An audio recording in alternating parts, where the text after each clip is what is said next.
ನಮಸ್ಕಾರ ವೀಕ್ಷಕರೇ, ಜಿ ಸಂವಾದಕ್ಕೆ ಸ್ವಾಗತ. ನಾನು ಶಿಲ್ಪಾ ರಾಜನ್. ಲೋಕಸಭೆ ಚುನಾವಣೆ ಲೋಕತಂತ್ರ ಒಂದು ಸಮರಕ್ಕೆ ಸಿದ್ಧರಾಗ್ತಾ ಇದ್ದಾರೆ ಬಹುತೇಕ ಕರ್ನಾಟಕದ ಮೂರೂ ಪಾರ್ಟಿಗಳು. JDS ಈಗಾಗಲೇ ಬಿಜೆಪಿ ಜೊತೆಗೆ ಮೈತ್ರಿ ಮಾಡಿಕೊಂಡಿದೆ. ಅವರೊಂದು ಕಡೆ ಸಭೆ ಮಾಡ್ತಿದ್ದಾರೆ. ಬಿಜೆಪಿಯವರು ಮುಂದಿನ ಟ್ಯಾಕ್ಟಿಕ್ಸ್ ಯಾವ ರೀತಿಯಾಗಿ ಇರಬೇಕು ಅನ್ನುವಂಥ ನಿಟ್ಟಿನಲ್ಲಿ ಅವರು ಒಂದು ಕಡೆ ಸಭೆ ಮಾಡ್ತಾ ಇದ್ದಾರೆ. ಇನ್ನು ಕಾಂಗ್ರೆಸ್ನವರು ಸುರ್ಜೇವಾಲಾ ನೇತೃತ್ವದಲ್ಲಿ ಸಭೆ ಮಾಡ್ತಾ ಇದ್ದಾರೆ. ಸಭೆಗಳ ಮೇಲೆ ಸಭೆ ಮಾಡ್ತಾ ಇರೋ ಕಾರಣ ಇಷ್ಟೇ, ಮುಂದಿನ ಲೋಕಸಭೆ ಚುನಾವಣೆಯ ಅಭ್ಯರ್ಥಿ ಯಾರಾಗಬೇಕು, ನಾಯಕರುಗಳ ಹೇಳಿಕೆ ಯಾವ ಅಂಶವನ್ನು ಇಟ್ಕೊಂಡು ಚುನಾವಣೆಗೆ ಹೋಗಬೇಕು, ಜನರನ್ನ ಯಾವ ರೀತಿಯಾಗಿ ಸೆಳೆಯಬೇಕು ಅನ್ನೋದಷ್ಟೇ ಈಗಿರುವಂತಹ ದೂರದೃಷ್ಟಿ ಅಂತ ಹೇಳ್ಬೋದು. ಸೊ ಹಾಗಾಗಿ ಇದೇ ವಿಷಯಕ್ಕೆ ಸಮಾಲೋಚನೆಗಳು ಮೂರೂ ಪಕ್ಷದಲ್ಲಿ ಗರಿಗೆದರಿದೆ.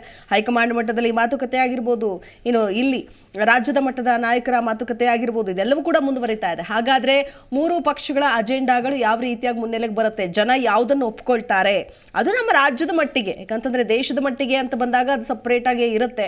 ಕಾಂಗ್ರೆಸ್ ಅಲ್ಲಿ ಒಂದು ಕಡೆ ಮೈತ್ರಿ ಕಂಪ್ಲೀಟ್ ಆಗಿ INDIA ಏನು ಒಕ್ಕೂಟ ಮಾಡ್ಕೊಂಡಿದ್ದಾರೆ, ಇದನ್ನು ತಗೊಂಡು ಬರಲೇಬೇಕು, ಈ ಬಾರಿ ಬಿಜೆಪಿನ ಸೋಲಿಸಬೇಕು ಅನ್ನೋದು ಒಂದೇ ಅಜೆಂಡಾ.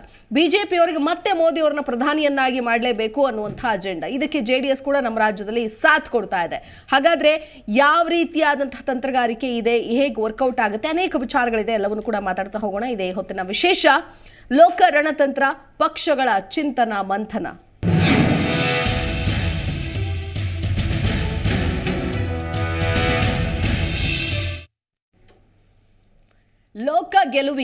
ಲೋಕಸಭೆಯ ಚುನಾವಣೆಯ ಗೆಲುವಿಗೆ ಮೂರೂ ಪಕ್ಷಗಳು ರಣತಂತ್ರವನ್ನೇ ಹೂಡ್ತಾ ಇವೆ.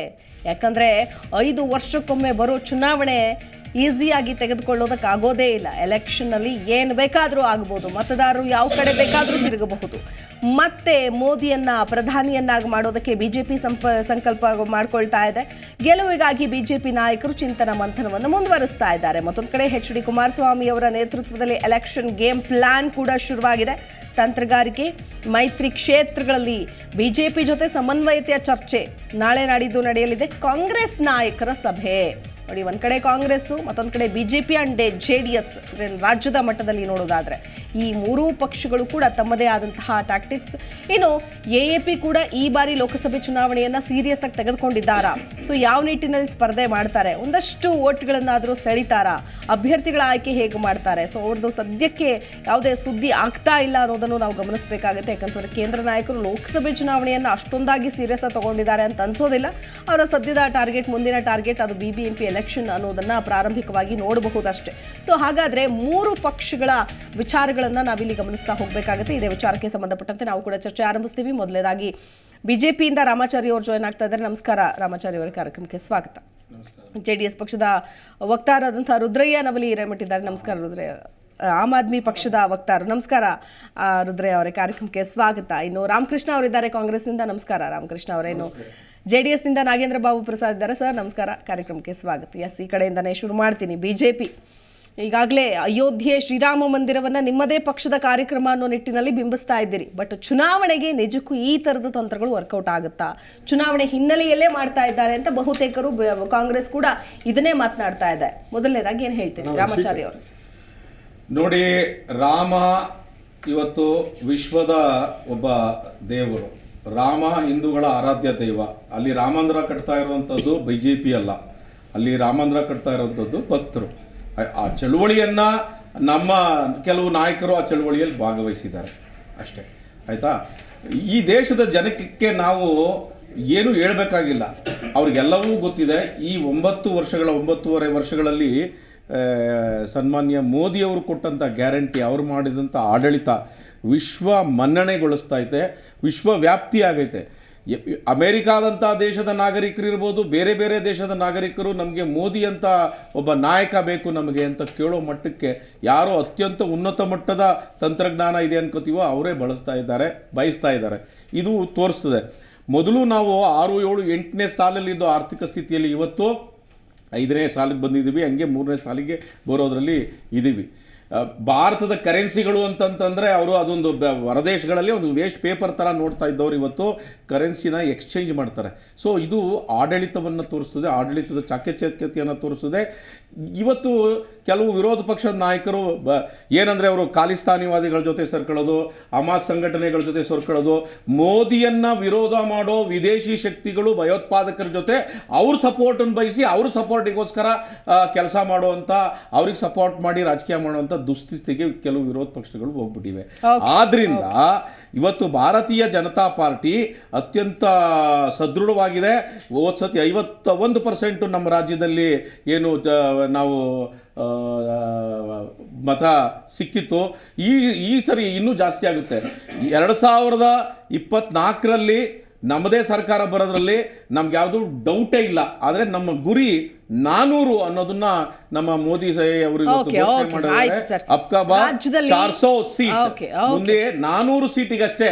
ಕೆಲವರಿಗೆ ಅಭ್ಯರ್ಥಿಗಳೇ ಇಲ್ಲ, ಹಂಗಾಗಿ ಅಪಪ್ರಚಾರ ಮಾಡಿ ಜನ ಏನೇ ಮಾಡಿದ್ರು ಜನ. ಆಯ್ತು ರಾಮಾಚಾರಿ ಅವರು 28 ಕ್ಷೇತ್ರವನ್ನ ಗೆದ್ದು ಬೀಗಿದ್ರಿ ಕಳೆದ ಬಾರಿ.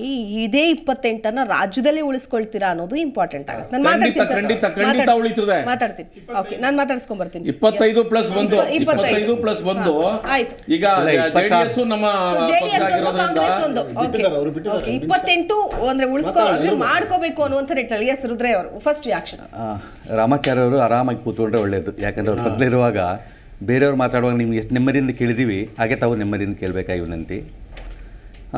ನೀವು ಹೇಳ್ತಾ ಇದ್ರಿ ಮೇಡಮ್, ಇವಾಗ ಆಮ್ ಆದ್ಮಿ ಪಕ್ಷದೇನು ಅಸ್ತಿತ್ವ ಇಲ್ಲ, ಸೀರಿಯಸ್ ಆಗಿ ತೊಗೊಳ್ತಾ ಇಲ್ಲ.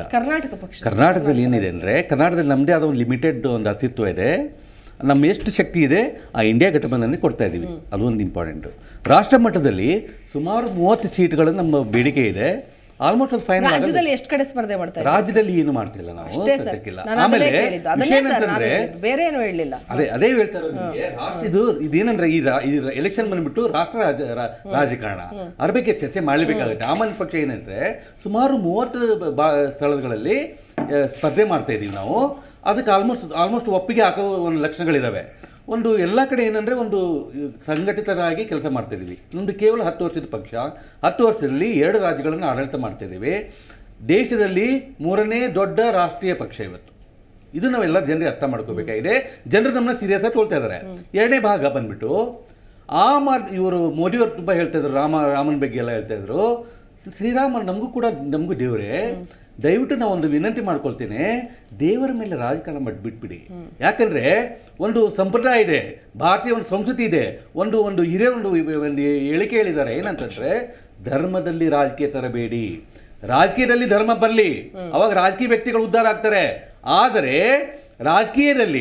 ಧರ್ಮದಲ್ಲಿ ರಾಜಕೀಯ ಬಂದರೆ ಹಾಳಾಗೋಗುತ್ತೆ. ದಯವಿಟ್ಟು ಈ ದೇವರನ್ನ ಎಲ್ಲ ದೂರಿಟ್ಟು ನಿಮ್ಮ ಸಾಧನೆಗಳ ಮೇಲೆ ನೀವು ಸಾಧನೆ ಮಾಡಿದ್ರೆ ದೇವ್ರ ಮೇಲೆ ಅವಲಂಬಿತ ಆಗ್ತಿದ್ರಿ. ಅಲ್ಪಸಂಖ್ಯಾತರ ತುಷ್ಟೀಕರಣ,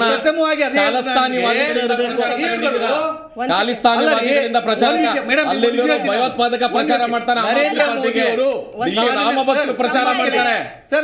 ರಾಮಭಕ್ತ ರಾಜಕೀಯ ಬಗ್ಗೆ ಮಾತಾಡೋದು ತಪ್ಪೇನಲ್ಲ. ಒಂದ್ ಮಾತು ಕೇಳಿ ಸರ್, ರಾಮ್ ನಿಜವಾಗ್ಲೂ ಒಳ್ಳೆ ಕೆಲಸ ಮಾಡಿದ್ದಾರೆ. ಅವಕಾಶ ಇದೆ, ಮಾತಾಡೋಣ ಮುಂದಿನ ಭಾಗದಲ್ಲಿ. ಎಸ್ ರಾಮಕೃಷ್ಣ ಅವರು. ಇವತ್ತಿನ ಚರ್ಚೆ ತುಂಬ ಚೆನ್ನಾಗಿದೆ. ಮುಂದಿನ ಲೋಕಸಭೆ ಯಾವ ರೀತಿ ಇರುತ್ತೆ ಅಂತಕ್ಕಂಥದ್ದು, ಪಕ್ಷಗಳ ತಯಾರಿಯಾಗಿದೆ ಇರ್ತಕ್ಕಂಥದ್ದು. ಪ್ರತಿಯೊಂದು ಎಲೆಕ್ಷನ್ ಹೋಗ್ಬೇಕಾದ್ರೆ ಆ ಹಿಂದಿನ ಸರ್ಕಾರ ಮಾಡಿರ್ತಕ್ಕಂಥ ಸಾಧನೆಗಳ ಮೇಲೆ ಹೋಗಬೇಕಾಗುತ್ತೆ. ಅದು ಸಾಧನೆ ವೈಫಲ್ಯ ಎರಡೂ ಇರುತ್ತೆ.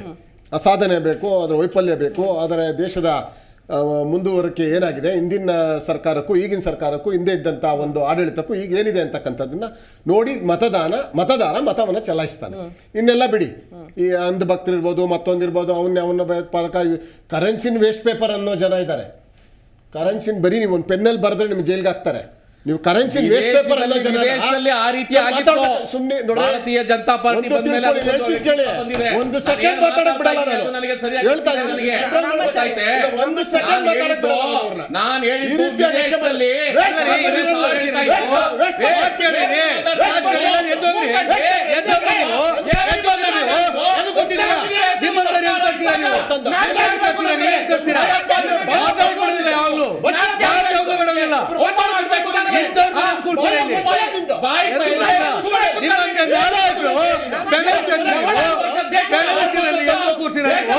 ಇಲ್ಲ ನಿಮ್ಗೆ. ದೇಶದ್ರೋಹಿ ಅಲ್ಲ, ನೀವು ದೇಶದ್ರೋಹಿಗಳು.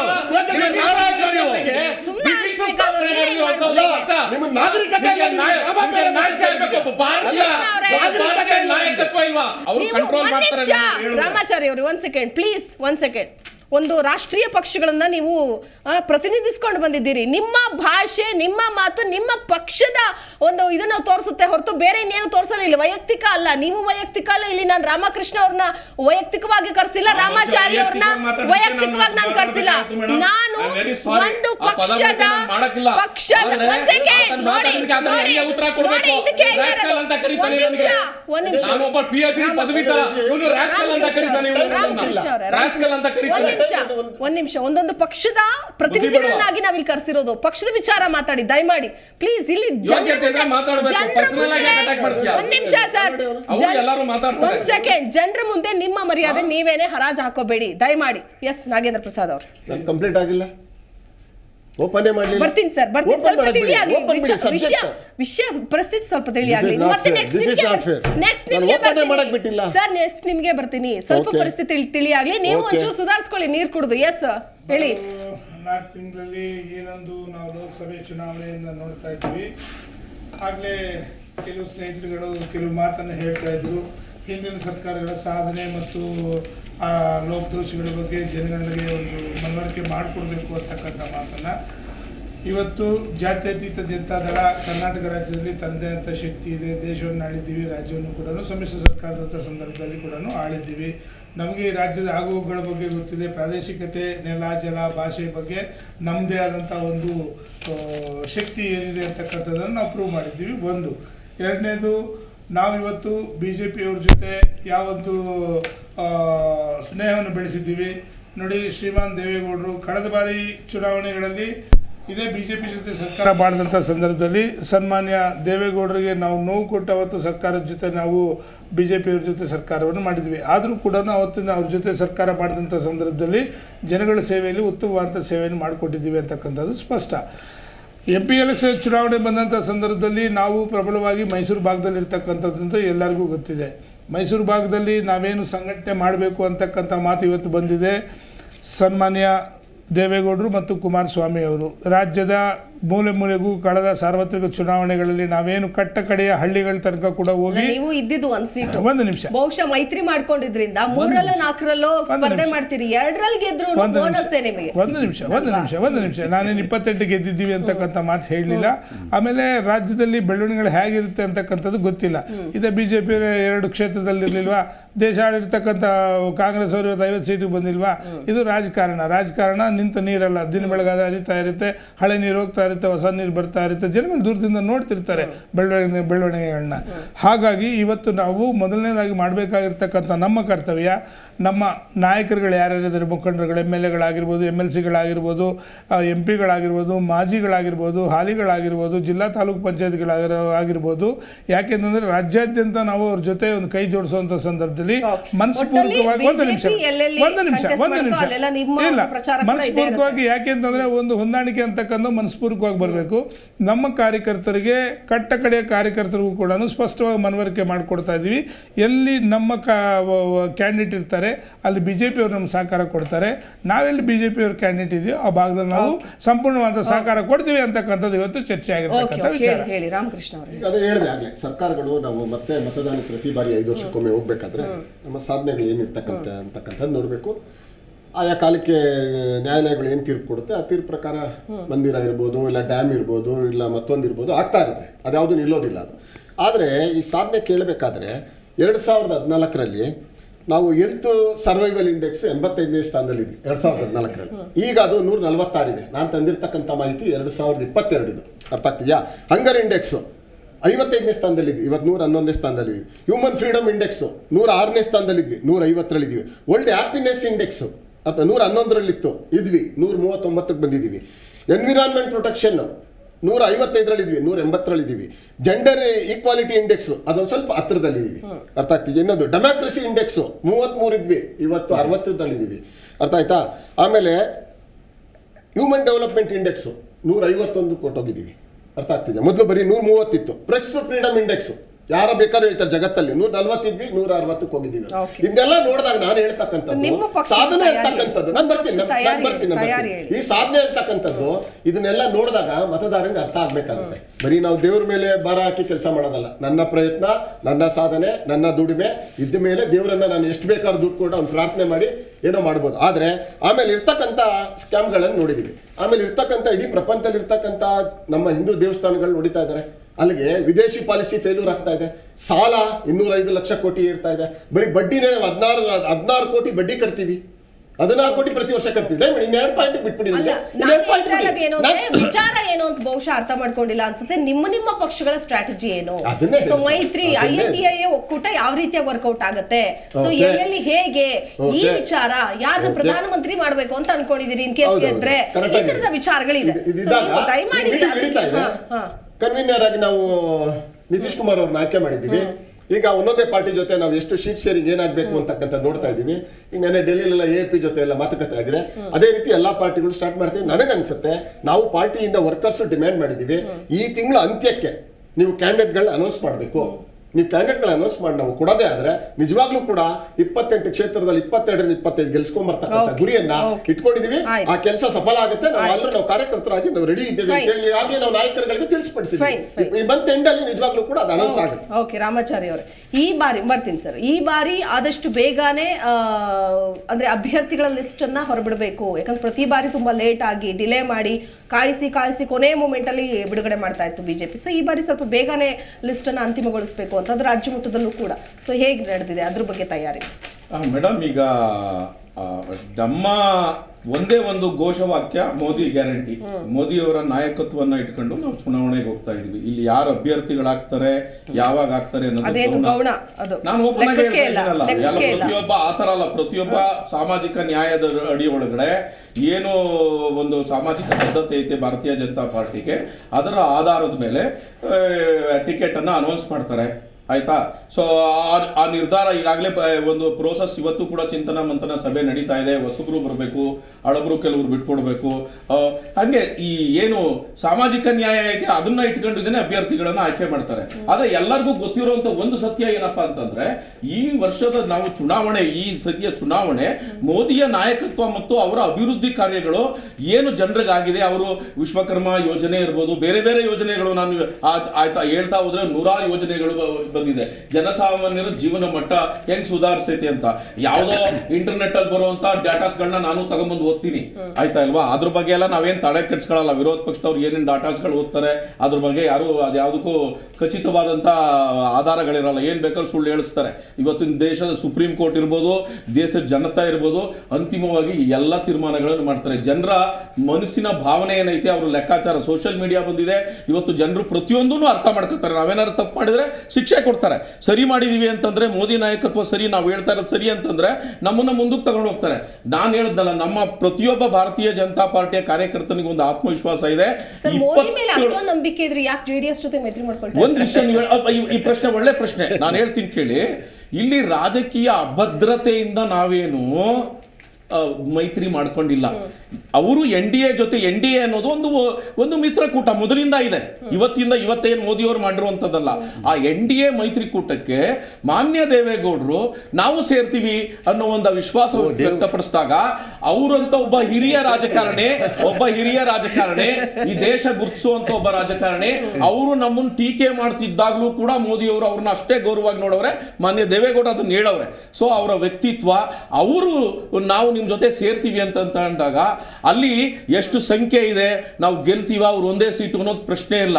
ವಿಶ್ವಾಸ ಮತ್ತು ನಂಬಿಕೆ ಏನು NDA ಮಿತ್ರ ಪಕ್ಷದಲ್ಲಿ ಇರುವಂತ ಆ ಒಂದು ವಿಶ್ವಾಸ ಏನೈತೆ, ಅದಕ್ಕೆ ಅವ್ರು ಸೇರಿದ್ರಲ್ಲ, ಆ ಸೇರಿದ ಭಾಗವಾಗಿ ನಾವು ಅವ್ರ ಜೊತೆ ಕರ್ನಾಟಕದಲ್ಲಿ ಮೈತ್ರಿ ಮಾಡ್ಕೊಂಡಿದೀವಿ. ಸೊ ಹಂಗಾಗಿ ಅವರ ಬಗ್ಗೆ ಇವತ್ತು JDS ನೀವೇನು ಅಷ್ಟೊಂದು ಕಡಿಮೆ ಹಂತದಲ್ಲಿ ಏನು ಪರಿಗಣಿಸೋದ್ ಬೇಕಾಗಿಲ್ಲ. ಅವ್ರಿಗೂ ಒಂದೊಂದು ವೋಟ್ ಶೇರ್ ಇದೆ, ಅವ್ರಿಗೂ ಒಂದು ಶಕ್ತಿ ಇದೆ. 19 ಜನ ಶಾಸಕ ಶಾಸಕರಿದ್ದಾರೆ, ಆ ಶಕ್ತಿ ಬೇರೆ ವಿಚಾರ. ಇದ್ದಿದ್ದಕ್ಕೆ ನೀವು ನಾವು ಕರ್ಕೊಂಡು ಒಂದು ವಿಷಯ JDS ಆ ಶಕ್ತಿ ಈ ಇದ್ದಿದ್ದಕ್ಕೆ ದೇಶದ ನೀವು JDS ನ ಕರ್ಕೊಂಡಿರೋದು. ರಾಷ್ಟ್ರಭಕ್ತಿ ಇರುವಂತ ಆಯ್ತಾ, ಒಂದು ನಮ್ಮ ಪಾರ್ಟಿ. JDS ನ ನಾವೇನು ಪ್ರಾದೇಶಿಕ ಪಕ್ಷ ಅಬ್ಬಾಸ್ ಶಕ್ತಿ ಉಗ್ರರನ್ನ ನಮ್ಮ ನಾವು ಮುಂದೆ. ಬೆಂಬಲಿಸ್ತೀವಿ ಅಂತ ಹೇಳಿಲ್ಲ. Okay, fine. ಆಯ್ತಾ ಅಂದ್ರೆ ಮಾತಾಡಿ. ಖಾಲಿಸ್ತಾನಿವಾದಿಗಳನ್ನ ಮಾತಾಡಿ. ಬೆಂಬಲಿಸ್ತೀವಿ ಮಾತಾಡಿ. ಬೆಂಬಲಿಸೋರ್ ಜೊತೆ ನಾವೇನು ಮೈತ್ರಿ ಮಾಡ್ಕೊಂಡಿಲ್ಲ. ಆಯ್ತು ಸರ್. ಅವರು ಕೂಡ ರೈತರ ಒಂದ್ ನಿಮಿಷ. ಪಕ್ಷಗಳ ಟ್ಯಾಕ್ಟಿಕ್ಸ್ ಅಂದ್ರೆ ರಣತಂತ್ರಗಳು ನಡೀತಾ ಇದೆ. ಸೊ ಹೇಗೆ ಏನು ಎತ್ತ ಯಾವ ನಿಟ್ಟಿನಲ್ಲಿ ಯಾವ ಆಧಾರದ ಮೇಲೆ ಹೋಗಬೇಕು ಅಂತೇಳಿ. ಎಸ್ ದ್ರಯ ಅವರೇ, ಅಂದ್ರೆ ಕಳೆದ ಬಾರಿ ಅಂದ್ರೆ ನಾವು ಸದ್ಯಕ್ಕೆ ನಾನೇನ್ ಮಾತಾಡ್ತಾ ಇದ್ದೀನಿ ಇಲ್ಲಿ, ರಾಜ್ಯ ಪಕ್ಷಗಳು, ರಾಜ್ಯದಲ್ಲಿರುವಂತಹ ರಾಷ್ಟ್ರೀಯ ಪಕ್ಷಗಳು, ಅದ್ರ ಜೊತೆಗೆ ಪ್ರಾದೇಶಿಕ ಪಕ್ಷ, ಸೊ ಈ ಪಕ್ಷಗಳು ತಯಾರಿಯನ್ನ ಮಾಡ್ಕೊಳ್ತಾರೆ. ನಾವು ರಾಷ್ಟ್ರ ಮಟ್ಟದಲ್ಲಿ ಸರ್ವೇ ಸಾಮಾನ್ಯವಾಗಿ ನೋಡ್ತಾ ಇರ್ತೀವಿ, ಅದರ ಒಂದು ಆಳಾಗಿ ಸ್ವಲ್ಪ ದೊಡ್ಡದಾಗೇ ಇರುತ್ತೆ. ಆದರೆ ರಾಜ್ಯದ ಮಟ್ಟದಲ್ಲಿ ಸಿಚುವೇಶನ್ಸ್ ಏನು, ಸ್ಥಿತಿಗತಿ ಏನು, ಅದ್ರ ಬಗ್ಗೆ ಮಾತಾಡ್ತಾ ಇದೀವಿ. ಅದೇ ಕಾರಣಕ್ಕೋಸ್ಕರ ರಾಜ್ಯದ ಮಟ್ಟದ ನಾಯಕರ ಚರ್ಚೆಗಳಾಗ್ತಾ ಇದೆ. ಈಗ ಆಲ್ರೆಡಿ ಕೇಂದ್ರದಿಂದ ಬಿಜೆಪಿ ನಾಯಕರು ಬಂದಿದ್ದಾರೆ, ಇವತ್ತಿಂದ ಚರ್ಚೆ ಕೂಡ ಶುರು ಮಾಡಿದ್ದಾರೆ ಬಿಜೆಪಿ ನಾಯಕರು. ಇನ್ನು ಕಾಂಗ್ರೆಸ್ ಕೂಡ ಸುರ್ಜೇವಾಲಾ ಬಂದಿದ್ದಾರೆ, ಇನ್ನು HD ಕುಮಾರಸ್ವಾಮಿ ಕೂಡ ಮೀಟಿಂಗ್ ಮಾಡ್ತಾ ಇದ್ದಾರೆ. ಸೊ ರಾಜ್ಯದ ಮಟ್ಟ ಅಂತ ಬಂದಾಗ ಸ್ವಲ್ಪ ಸಮೀಕರಣಗಳು ಬದಲಾಗ್ತಾ ಹೋಗುತ್ತೆ. ಯಾಕಂತಂದ್ರೆ ಈ ಹಿಂದೆ ಕಾಂಗ್ರೆಸ್ ಅತಿ ಹೆಚ್ಚು ಸ್ಥಾನಗಳಿಂದ ಗೆದ್ದು ಅಧಿಕಾರದ ಗದ್ದುಗೆಯಲ್ಲಿರೋದ್ರಿಂದ ಕಾಂಗ್ರೆಸ್ಗೆ ಸ್ವಲ್ಪ ಕಾನ್ಫಿಡೆನ್ಸ್ ಜಾಸ್ತಿ ಇದೆ. ಅದು ಓವರ್ ಕಾನ್ಫಿಡೆನ್ಸ್ ಆಗಬಾರ್ದು, ಮತ್ತೆ ಮುಗ್ಗರಿಸೋ ಚಾನ್ಸಸ್ ಇರೋದು. ಇರೋ ಒಂದು ಸೀಟನ್ನ 20 ಮಾಡ್ತೀನಿ 25 ಮಾಡ್ತೀನಿ ಅಂತ ಹೊರಟಿದ್ದಾರೆ. ಅದು ಗೊತ್ತಿಲ್ಲ ಯಾವ ನೆಟ್ಟಿಗೆ ಅದು ಸಕ್ಸಸ್ ಆಗುತ್ತೆ ಅಂತ. ಇನ್ನು ಬಿಜೆಪಿಗಂತೂ ಆ ಸಿಚುವೇಶನ್ ಇಲ್ಲ, ಅಂದ್ರೆ ಕಳೆದ ಬಾರಿ ಇದ್ದಂತಹ ಸಿಚುವೇಶನ್ ಇಲ್ಲ. ಇವೊಂದು ಕಾಂಗ್ರೆಸ್ JDS ಮೈತ್ರಿಯಲ್ಲಿ ಇದ್ರೂ ಕೂಡ ಒಂದು ಅತಿ ಹೆಚ್ಚು ಸ್ಥಾನ ಗಳಿಸಿದ್ರು, ಬಟ್ ಅದೇ ಒಂದು ಸಿಚುವೇಶನ್ ಈ ಬಾರಿಯೂ ಮುಂದುವರಿಯುತ್ತೆ ಅಂತ ಹೇಳಕ್ಕಾಗಲ್ಲ. ಹಾಗಾಗಿ ಒಂದಷ್ಟು ಬದಲಾವಣೆ ಆದಂತಹ ರಾಜಕೀಯ ಸದ್ಯಕ್ಕಿದೆ. ಏನ್ ಹೇಳ್ತೀರಿ? ಪ್ರಪ್ರಥಮವಾಗಿ ಒಂದು ವಿಷಯ ನ್ಯೂಸ್ ಕೊಡಲೇಬೇಕಾಗಿದೆ.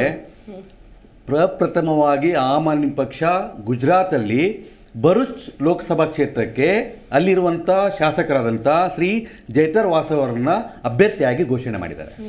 ಇದು ಪ್ರಪ್ರಥಮವಾಗಿ ಆಮ್ ಆದ್ಮಿ ಪಕ್ಷ ಅಭ್ಯರ್ಥಿ ಘೋಷಣೆ ಮಾಡಿರೋದು ನಮ್ಮ ದೇಶದಲ್ಲಿ ಒಂದು ವಿಷಯ. ಎರಡನೇ ವಿಷಯ, ನಮ್ಮ ರಾಮಾಚಾರ್ಯ ಚೆನ್ನಾಗಿ ಹೇಳ್ತಿದ್ರು, ದೇವೇಗೌಡರಿಗೆ ಇವತ್ತು ಅವಮಾನ ಮಾಡಿದ್ದಾರೆ ಇವತ್ತು BJP ಅವರು ಅಂತ ಹೇಳಲಿಕ್ಕೆ ಇಷ್ಟಪಡ್ತೀನಿ. ಯಾಕಂದರೆ ಮೋದಿಯವ್ರ ಹತ್ರ ಹೋಗಿ ಭಿಕ್ಷೆ ಬೇಡದಂಗೆ ಕೇಳಿದ್ರು ಅಂತ ಹೇಳ್ತಾ ಇದ್ದಾರೆ ಅವರು. ಅಂದ್ರೆ ನಾವು ಅಲೈನ್ಸ್ ಆಗ್ತೀವಿ ಅಂತ ಹೇಳ್ತಾರೆ ಅಂತೇಳಿ ಪದ ಬಳಕೆಯನ್ನ ಯಾರು ಮಾಡಿಲ್ಲ ಸರ್. ಅದೇ ನೀವು ಹೋಗಿ ಕೇಳಿದ್ರೆ ಪದ ಬಳಕೆ ಯಾರು ಮಾಡಿಲ್ಲ. ಅಲ್ಲ ಭಿಕ್ಷೆ ಬೇಡ ಹಾಗೆ ಹಾಕಲ್ಲ. ದೇವೇಗೌಡರಿಗೆ ಮನೆ ಅವಮಾನ ಮಾಡಿದಿರಾ, ಒಬ್ಬ ಕನ್ನಡಿಗರಿಗೆ ಅವಮಾನ ಮಾಡಿದಿರಾ, ಅದು ಅರ್ಥ ಮಾಡ್ಕೋಬೇಕಾಗಿದೆ. ಅವ್ರು ಒಬ್ಬನ್ ಬೈ ಮಾತಾಡ್ಲಿ, ನಿಮಗೆ ಅವರಿಗೆ ಬೇಸರ ಆಗಿದ್ರೆ JDS ನವರು ಇದ್ದಾರೆ, ಅವ್ರ ಧ್ವನಿ ಎತ್ತಾರೆ.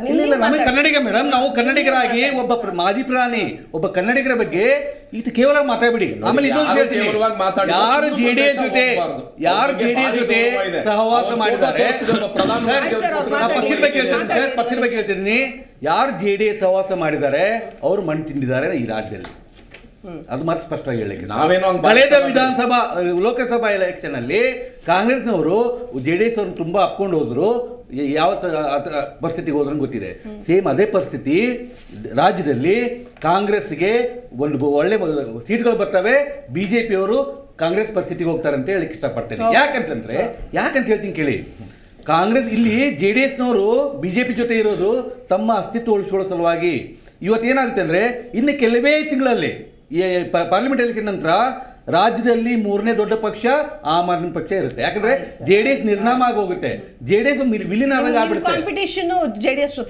ಸದ್ಯಕ್ಕೆ ಇರೋದು ಹಾಗೆ ಇದೆ. ಯಾಕಂದ್ರೆ ಕೇವಲ 10 ವರ್ಷದ ಪಕ್ಷ, ನಮ್ದು ಕೇವಲ 10 ವರ್ಷದ ಪಕ್ಷ. 10 ವರ್ಷದಲ್ಲಿ 2 ರಾಜ್ಯಗಳನ್ನು ಆಡಳಿತ ಮಾಡ್ತಾ ಇದೀವಿ. ಭಯೋತ್ಪಾದಕರ ಜೊತೆ ಪ್ರಚಾರ ಮಾಡಿದ್ರೆ ಇನ್ನೊಂದು ರಾಜ್ಯದಲ್ಲೂ ಬರ್ತೀವಿ. ನೀವು ಹಿಟ್ಲರ್ ಇದ್ದೀರಿ, ನೀವು ಸರ್ವಾಧಿಕಾರಿ ಇದ್ದೀರಾ, ನೀವು ಅದಕ್ಕೆ ಹೇಳ್ತಾ ಇರೋದು. ಯಾರಲ್ಲ ಇಂಥ ನಾಲಾಯಕರು ಬಂದ್ರೆ ಏನು ಕಷ್ಟ ಆಗ್ಬಿಡುತ್ತೆ ಸರ್ ನಮ್ಗೆ. ಆಯ್ತು ಜನ ತೀರ್ಮಾನ ಮಾಡ್ತಾರೆ ಯಾರು ಲಾಯಕು ಯಾರು. ಅಂದ್ರೆ ಆಮ್ ಆದ್ಮಿ ಪಕ್ಷ ಒಂದು ವಿಶೇಷವಾದ ಕೆಲಸ. ಮೋದಿ ಅವರು ಸರ್ಕಾರಿ ಸಂಸ್ಥೆಗಳನ್ನ ಮಾಡ್ತಾ ಇದ್ರೆ ಆಮ್ ಆದ್ಮಿ ಪಕ್ಷ ಆ ಪಂಜಾಬ್ ಅಲ್ಲಿ ಒಂದು ಇವತ್ತು ಮೊಹಲ್ಲಾ ಕ್ಲಿನಿಕ್ ಅಲ್ಲಿ ಔಷಧಿ ಹೆಸರಲ್ಲಿ ಮೋಸ ಮಾಡಿ ಕೇಸ್ ಹಾಕ್ಸ್ಕೊಂಡು ಜನಸಾಮಾನ್ಯರು ಥರ್ಡ್ ಪಾರ್ಟಿ. ನಾನು ಕೇಳಿದ ಪ್ರಶ್ನೆಗೆ ಉತ್ತರ ಕೊಡಿ. ಸ್ಟಾಪ್ ಅಂದಾಗ ಅಟ್ಲೀಸ್ಟ್ ಸ್ಟಾಪ್ ಮಾಡುವಂತ ಸೌಜನ್ಯತೆ ಇಟ್ಕೊಳ್ಳಿ ದಯವಿಟ್ಟು. ನನಗೂ ಕಿರ್ಚಕ್ ಬರುತ್ತೆ, ಹಾರಾಡಕ್ ಬರುತ್ತೆ, ಇರುತ್ತೆ. ಒಂದ್ ಸೆಕೆಂಡ್ ಇರಿ. ಎಲ್ಲಿವರೆಗೆ ಅವ್ರಿಗೆ ಸರ್ ಹಾಗೆ ಆಗುತ್ತೆ ಮೇಡಮ್, ಅವ್ರಿರೋರಿಗೆ ಹಾಗೆ ಇರುತ್ತೆ. ಎಸ್ ಸರ್ ಹೇಳಿ. ಈಗ JDS ಸೀಟು ಎಷ್ಟು ಅಂತ ಫೈನಲ್ ಆಗಿದ್ಯಾ? ಯಾವ ಕಡೆ ಸ್ಪರ್ಧೆ ಮಾಡ್ತಾ ಇದ್ದೀರಿ? ಯಾವ ರೀತಿ ಇರುತ್ತೆ ಸ್ಪರ್ಧೆ?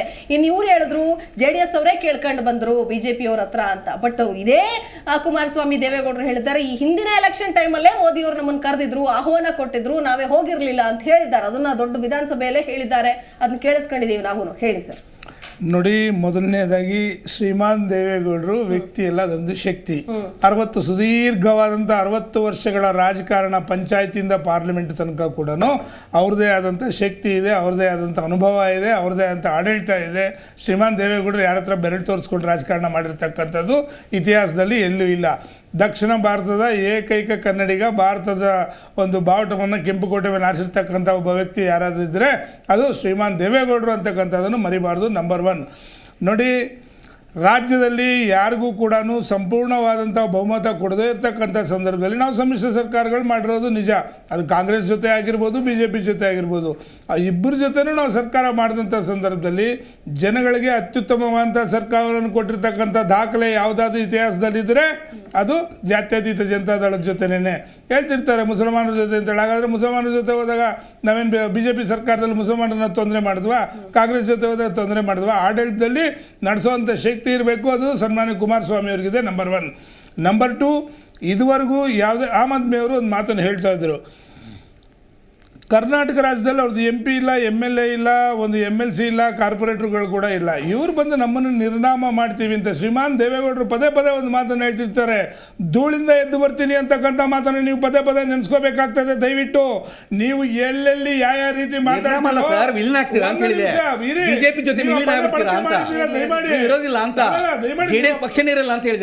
ಮಾತಾಡಿ, ನಾನು ಮಾತಾಡ್ತೀನಿ. ನೀವು ಆ ಪದವನ್ನು ಬಳಕೆ ಮಾಡಿದ್ದೀರಾ, ಅದಕ್ಕೆ ನಾನು ಉತ್ತರ ಕೊಡ್ತಾ ಇದ್ದೀನಿ. ಯಾರ್ಯಾರು ಶ್ರೀಮಾನ್ ದೇವೇಗೌಡರ ಪಾರ್ಟಿನ ದೇವೇಗೌಡರ ನಿರ್ನಾಮ ಮಾಡ್ತೀನಿ ಅಂತವರೆಲ್ಲ ಇವತ್ತು ಎಲ್ಲೆಲ್ಲಿದ್ದಾರೆ ಅಂತಕ್ಕಂಥ ದೇವೇಗೌಡರು ನಿರ್ಮಾಣ ಮಾಡಿದವರಲ್ಲ ನಾವು, ದೇವೇಗೌಡರು ನಿರ್ಮಾಣ ಮಾಡೋದಲ್ಲ. ಎಷ್ಟು ಸ್ಥಾನಗಳು ಮೇಡಮ್, ಇದುವರೆಗೂ ಕೂಡ ಯಾವುದೇ ರೀತಿ ವರಿಷ್ಠಗಳ ಜೊತೆ ಕೇಂದ್ರದಲ್ಲಿ ಸನ್ಮಾನ್ಯ ದೇವೇಗೌಡರು BJP ವರಿಷ್ಠರ ಜೊತೆ ಕೂತು ಮಾತಾಡಿರ್ತಕ್ಕಂಥದ್ದು ಇನ್ನ ಕೆಳ ಹಂತದ ಮಾತುಕತೆಗಳು ಮಾತ್ರ ನಡೆದಿರ್ತಕ್ಕಂಥದ್ದು. ಇಲ್ಲಿ ಹೊಂದಾಣಿಕೆಗಿಂತನೂ ಈ ರಾಜ್ಯದ ದೇಶದ ಹಿತ ಮುಖ್ಯ. ನಮಗೆ ಸೀಟ್ಗಳ ಪ್ರಶ್ನೆ ಇಲ್ಲಿ ಬಂದಿಲ್ಲ. ಯಾಕೆಂತಂದ್ರೆ ನಾವೇನ್ ಕಳೆದ ಚುನಾವಣೆ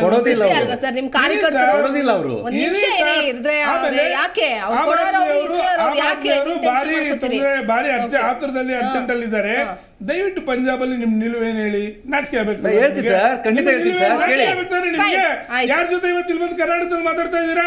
ಅಲ್ಲೋಗಿ ಯಾರ ಜೊತೆ ನೀವು ವಿರುದ್ಧವಾಗಿ ಹೋರಾಟ ಮಾಡಿದ್ರಿ? ನಿಮ್ಮ ನಿಲುವೇ ಇಲ್ಲ ನಿಮಗೆ.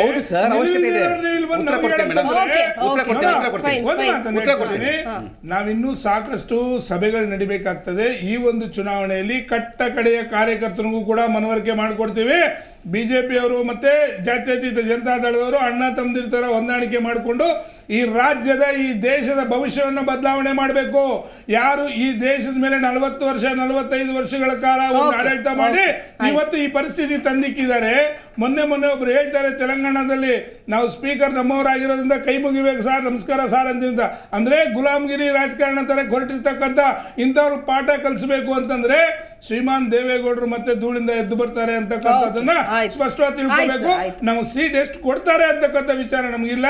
ಆದ್ರೆ ನಮ್ಮ ಗುರಿ ಇರ್ತಕ್ಕಂಥ ಕರ್ನಾಟಕ ರಾಜ್ಯದಲ್ಲಿ ನಮ್ಮ ಮಿತ್ರ ಪಕ್ಷಗಳೆಲ್ಲ ಸೇರಿ ಒಟ್ಟಾಗಿ ಶ್ರೀಮಾನ್ ನರೇಂದ್ರ ಮೋದಿ ಅವರನ್ನು ಬೆಂಬಲಿಸಬೇಕು, ಈ ದೇಶವನ್ನ ಒಳ್ಳೆ ರೀತಿಯಲ್ಲಿ ನಡೆಸಬೇಕು ಅಂತ ನಮ್ಮ ಗುರಿ.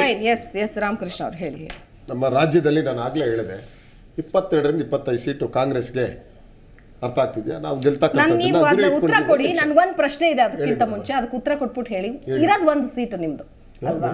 ಆಯ್ತಾ, ಒಂದು ಸೀಟು ಲೋಕಸಭೆದು.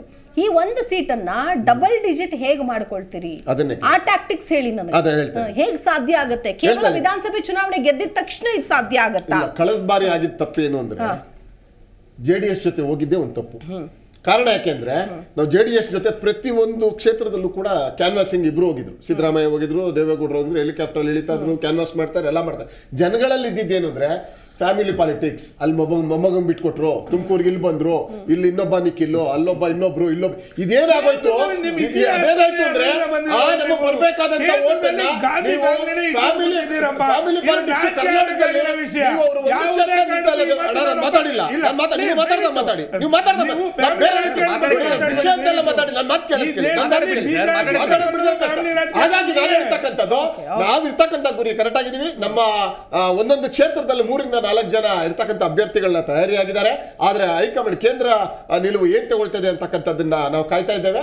ಈ ಕ್ಷಣ ಅದನ್ನ ನಾನು ಹೇಳಿದೆ. ಈಗ ಕೇಂದ್ರ ಸರ್ಕಾರದಲ್ಲಿ ಏಕಪತ್ಯ ಚಕ್ರಾಧಿಪತ್ಯ ಅವ್ರು ಹೇಳಿದ್ದಾರೆ, ನಾವು ಅದೊಂದೇ ಹೆಸರಲ್ಲಿ ಹೋಗ್ತೀವಿ, ಅದೊಂದೇ ಹೆಸರು, ನಮ್ಗೆ ಸಂವಿಧಾನ ಯಾವುದೂ ಇಲ್ಲ, ಇನ್ಯಾರು ಎಂಪಿಗಳ ಲೆಕ್ಕ ಇಲ್ಲ, MLA ಇಲ್ಲ, ದೇವೇಗೌಡ ಇಲ್ಲ, 35 ಸಂಘ ಕೇಳ್ರಿ,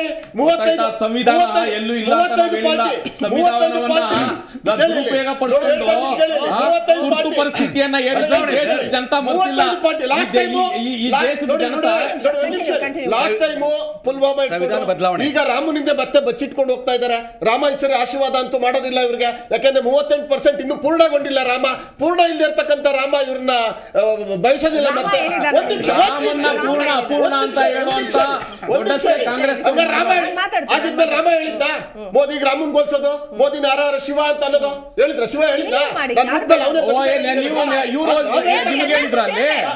ಮಾತ್ರ ಹೋಲಿಸಬಹುದು ಅಲ್ವಾ? ಆಂಜನೇಯ ಹೋಗಿ ಸಿದ್ದರಾಮಯ್ಯ ರಾಮ ಮನುಷ್ಯನ್ಗೆ ಹಿಂದೂಗಳು ಕಂಡ್ರಾಗಲ್ಲ. ದೇಶದಲ್ಲಿ 5,000 6,000 ಬಾರಿ ಜಮ್ಮು ಕಾಶ್ಮೀರ ಒಳಗಡೆ ಇರ್ತಕ್ಕಂಥ ಪಕ್ಕದ ದೇಶಗಳು ನುಗ್ಗಿದಾವೆ. ಚೈನಾ ನಮ್ಮ ಜಾಗವನ್ನ ಕಬ್ಜಾ ಮಾಡ್ಕೊಂಡಿದ್ದಾವೆ. ಈಗ ಮಾಲ್ಡೀವ್ಸ್ ಇಂದಾಗ್ಲಿ ಮತ್ತೊಂದಾಗ್ಲಿ ಅಕ್ಕಪಕ್ಕ ಇದ್ದಂತ ಶಾರ್ಕ್ ರಾಷ್ಟ್ರಗಳೆಲ್ಲ ನಮ್ಮನ್ನು ವಿರೋಧ ಮಾಡಿದಾವೆ. ಶ್ರೀಲಂಕಾ ನಮ್ ಜೊತೆ ಇಲ್ಲ, ನೇಪಾಳ ನಮ್ ಕರೆನ್ಸಿ ವಾಪಸ್ ಮಾಡಿದೆ, ನಿಮ್ಗೆ ಮಾಲ್ಡೀವ್ಸ್ ಬಂದು ನಮ್ ಇದ್ದಂತ ಮಿಲಿಟರಿ ಎಲ್ಲ ವಾಪಸ್ ಕಳಿಸಿದ್ದಾರೆ, ಹೆಲಿಕಾಪ್ಟರ್ಗಳನ್ನ ವಾಪಸ್ ಕಳಿಸಿದ್ದಾರೆ. ಅಕ್ಕಪಕ್ಕ ದೇಶದ ಆಮೇಲೆ ಜಮ್ಮು ಕಾಶ್ಮೀರಲ್ಲಿ ಚೈನಾ ಮತ್ತೆ ಪಾಕಿಸ್ತಾನ ನಮ್ಮ ಬಾರ್ಡರ್ ಒಳಗಡೆ ಬಂದು ಸುದ್ದ ಸುಳ್ಳು. ಯಾವ ಬಾರ್ಡರ್ ಒಳಗೆ ಯಾರು ಬಂದಿಲ್ಲ. ನೀವು ಹೇಳ್ತಾ ಇದ್ದೀನಲ್ಲ, ಕಾಂಗ್ರೆಸ್ ಸರ್ಕಾರ ಇದ್ದಾಗ ನಡೆದಿರುವಂತದ್ದು ಒಂದು ಹೆಜ್ಜೆ ಮುಂದೆ ಬರೋಕ್ಕೂ ಭಯ ಪಡ್ತಾರೆ. ಗೊತ್ತಾಯ್ತಾ? ಸುಳ್ಳು ಹೇಳಿದ್ರೆ ಎಲ್ಲ ಸುಮ್ಮನೆ ಕೂತ್ಕೊಳಕ್ ಬಂದಿಲ್ಲ, ಅರಿಕತೆ ಕೇಳಕ್ ಬಂದಿಲ್ಲ ನಾನು ಇಲ್ಲಿ. ಗೊತ್ತಾಯ್ತಾ? ಒಂದು ಹೆಜ್ಜೆ ಬಂದಿಲ್ಲ.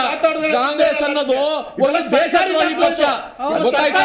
ಇವತ್ತು 70 ವರ್ಷ ದೇಶವನ್ನ ಹಾಳು ಮಾಡ್ಬಿಟ್ರು. ಇವತ್ತು ಕರೆನ್ಸಿ ವ್ಯಾಲ್ಯೂ ಹಾಳು ಮಾಡ್ಬಿಟ್ರು, ಉದ್ಯೋಗನ ಹಾಳು ಮಾಡ್ಬಿಟ್ರು. ಗೊತ್ತಾಯ್ತಾ? ಇಡೀ ಪ್ರಪಂಚನೇ ಇವತ್ತು ಪ್ರಪಂಚನೇ ಮೋದಿಯ ಆರ್ಥಿಕತೆಯನ್ನು ಹೋಗ್ತಾ ಇದೆ. ಪ್ರಪಂಚದಲ್ಲಿ ಮೋದಿ ಆಡಳಿತದ ಬಗ್ಗೆ PhDಗಳಾಗ್ತಾ ಇದೆ, ಅಧ್ಯಯನಗಳಾಗ್ತಾ ಇದೆ. ಸುಮ್ಮನೆ ಹೇಳಿದ್ರೆ ಅದನ್ನ ಕೇಳ್ತಾರ? ಮೋದಿಯವರ ಆಡಳಿತದ ಬಗ್ಗೆ ವಿದೇಶಿ ವಿಶ್ವವಿದ್ಯಾನಿಲಯಗಳಲ್ಲಿ ಪಾಠಗಳನ್ನು ಮಾಡ್ತಾವ್ರೆ, PhDಗಳು ನಡೀತಾ ಇದೆ. ಅಂತ ಉನ್ನತ ಮಟ್ಟದ ಒಬ್ಬ ಆಡಳಿತದ ವ್ಯಕ್ತಿ ಸುಳ್ಳು ಹೇಳ್ಬಿಟ್ರೆ ಟಿವಿಲಿ ಕೂತ್ಕೊಂಡು ಜನ ಗಮನಿಸ್ತಾರೆ ಎಲ್ಲಾನು. ಪ್ರತಿದಿನ ಗೊತ್ತಾಯ್ತಾ? ರೌಡಿಸಂ ಮಾಡೋದು, ಸುಳ್ಳು ಹೇಳೋದು, ಇದೆಲ್ಲ ಏನು ನಡೆಯಲ್ಲ. ಗೊತ್ತಾಯ್ತಾ? ಸರಿಯಾಗಿ ಮಾತಾಡ್ತಾ ಇದ್ದೀನಿ ನಾನು. ಗೊತ್ತಾಯ್ತಾ? ಬ್ಲೂ ಫಿಲಂ ನ ಜನರುಗಳಿಗೆ ತೋರಿಸುವಂತ ಪಕ್ಷದವರಿಂದ ಏನನ್ನ ಈ ರಾಜ್ಯದಲ್ಲಿ ಈ ರಾಜ್ಯದ ಜನ ಒಬ್ಬ ಉಪಮುಖ್ಯಮಂತ್ರಿ ಬಗ್ಗೆ ಜನಸಾಮಾನ್ಯ ಬಂದು ಬ್ಲೂ ಫಿಲಂ ಅಂತವರ ನಾಯಕತ್ವದಲ್ಲಿ ಜನ ಓಟ್ ಹಾಕ್ತಾರೆ ಕಾಂಗ್ರೆಸ್ಗೆ. ಅವ್ರನ್ನ ಸೇರ್ಸ್ಕೊಂಡವ್ರಲ್ಲ ಅವರು, ನಮ್ಮ ಹತ್ರ ಅವ್ರು ಸೇರ್ಸ್ಕೊಂಡ್ರಲ್ಲ. ಹೇಳ್ರಿ ಅವ್ರಿಗೆ, ನಮ್ಮ ಹತ್ರ ಸೇರ್ಸ್ಕೊಂಡ್ರಲ್ಲ. ಎಸ್, ಅವ್ರನ್ನ ಹೆಂಗ್ ಸೇರ್ಸ್ಕೊಂಡ್ರು ಅವರು? ಸರಿ ಇಲ್ಲ, ಹೆಂಗ್ ಸೇರ್ಸ್ಕೊಂಡ್ರು? ಗೊತ್ತಾಯ್ತಾ? ಈ ರಾಜ್ಯದ ನಾಯಕತ್ವದ ಬಗ್ಗೆ ಮಾತಾಡ್ಬೇಕಾಗೈತೆ. ಇವತ್ತು ದಿವಾಳಿ ಆಗ್ಬಿಟ್ಟಿದೆ. ನಾನು ಹೇಳ್ತಕ್ಕಂಥದ್ದು 2022 ಎಲ್ರಿಗೂ ಮನೆ ಅಂದ್ರು ಇಲ್ಲ, ಡಬಲ್ ರೇಟ್ ಕೊಡ್ತೀವಿ, ರೈತರಿಗಿಲ್ಲ, ಎಲ್ಲರೂ ನೀರು ಕೊಡ್ತೀವಿ. ಒಂದ್ ನಿಮಿಷ ಅವ್ರು ಹೇಳಿದ್ದು ಮೇಡಮ್, ಈ ದೇಶದ ಪ್ರಧಾನಿ ಒಬ್ಬ ಸುಳ್ಳುಗಾರ ಪ್ರಧಾನಿ ಹೇಳಿದ್ದಕ್ಕಂಥದ್ದು, ಒಬ್ಬ ಸುಳ್ಳುಗಾರ ಪ್ರಧಾನಿ ಸುಳ್ಳತಕ್ಕಂಥದ್ದು.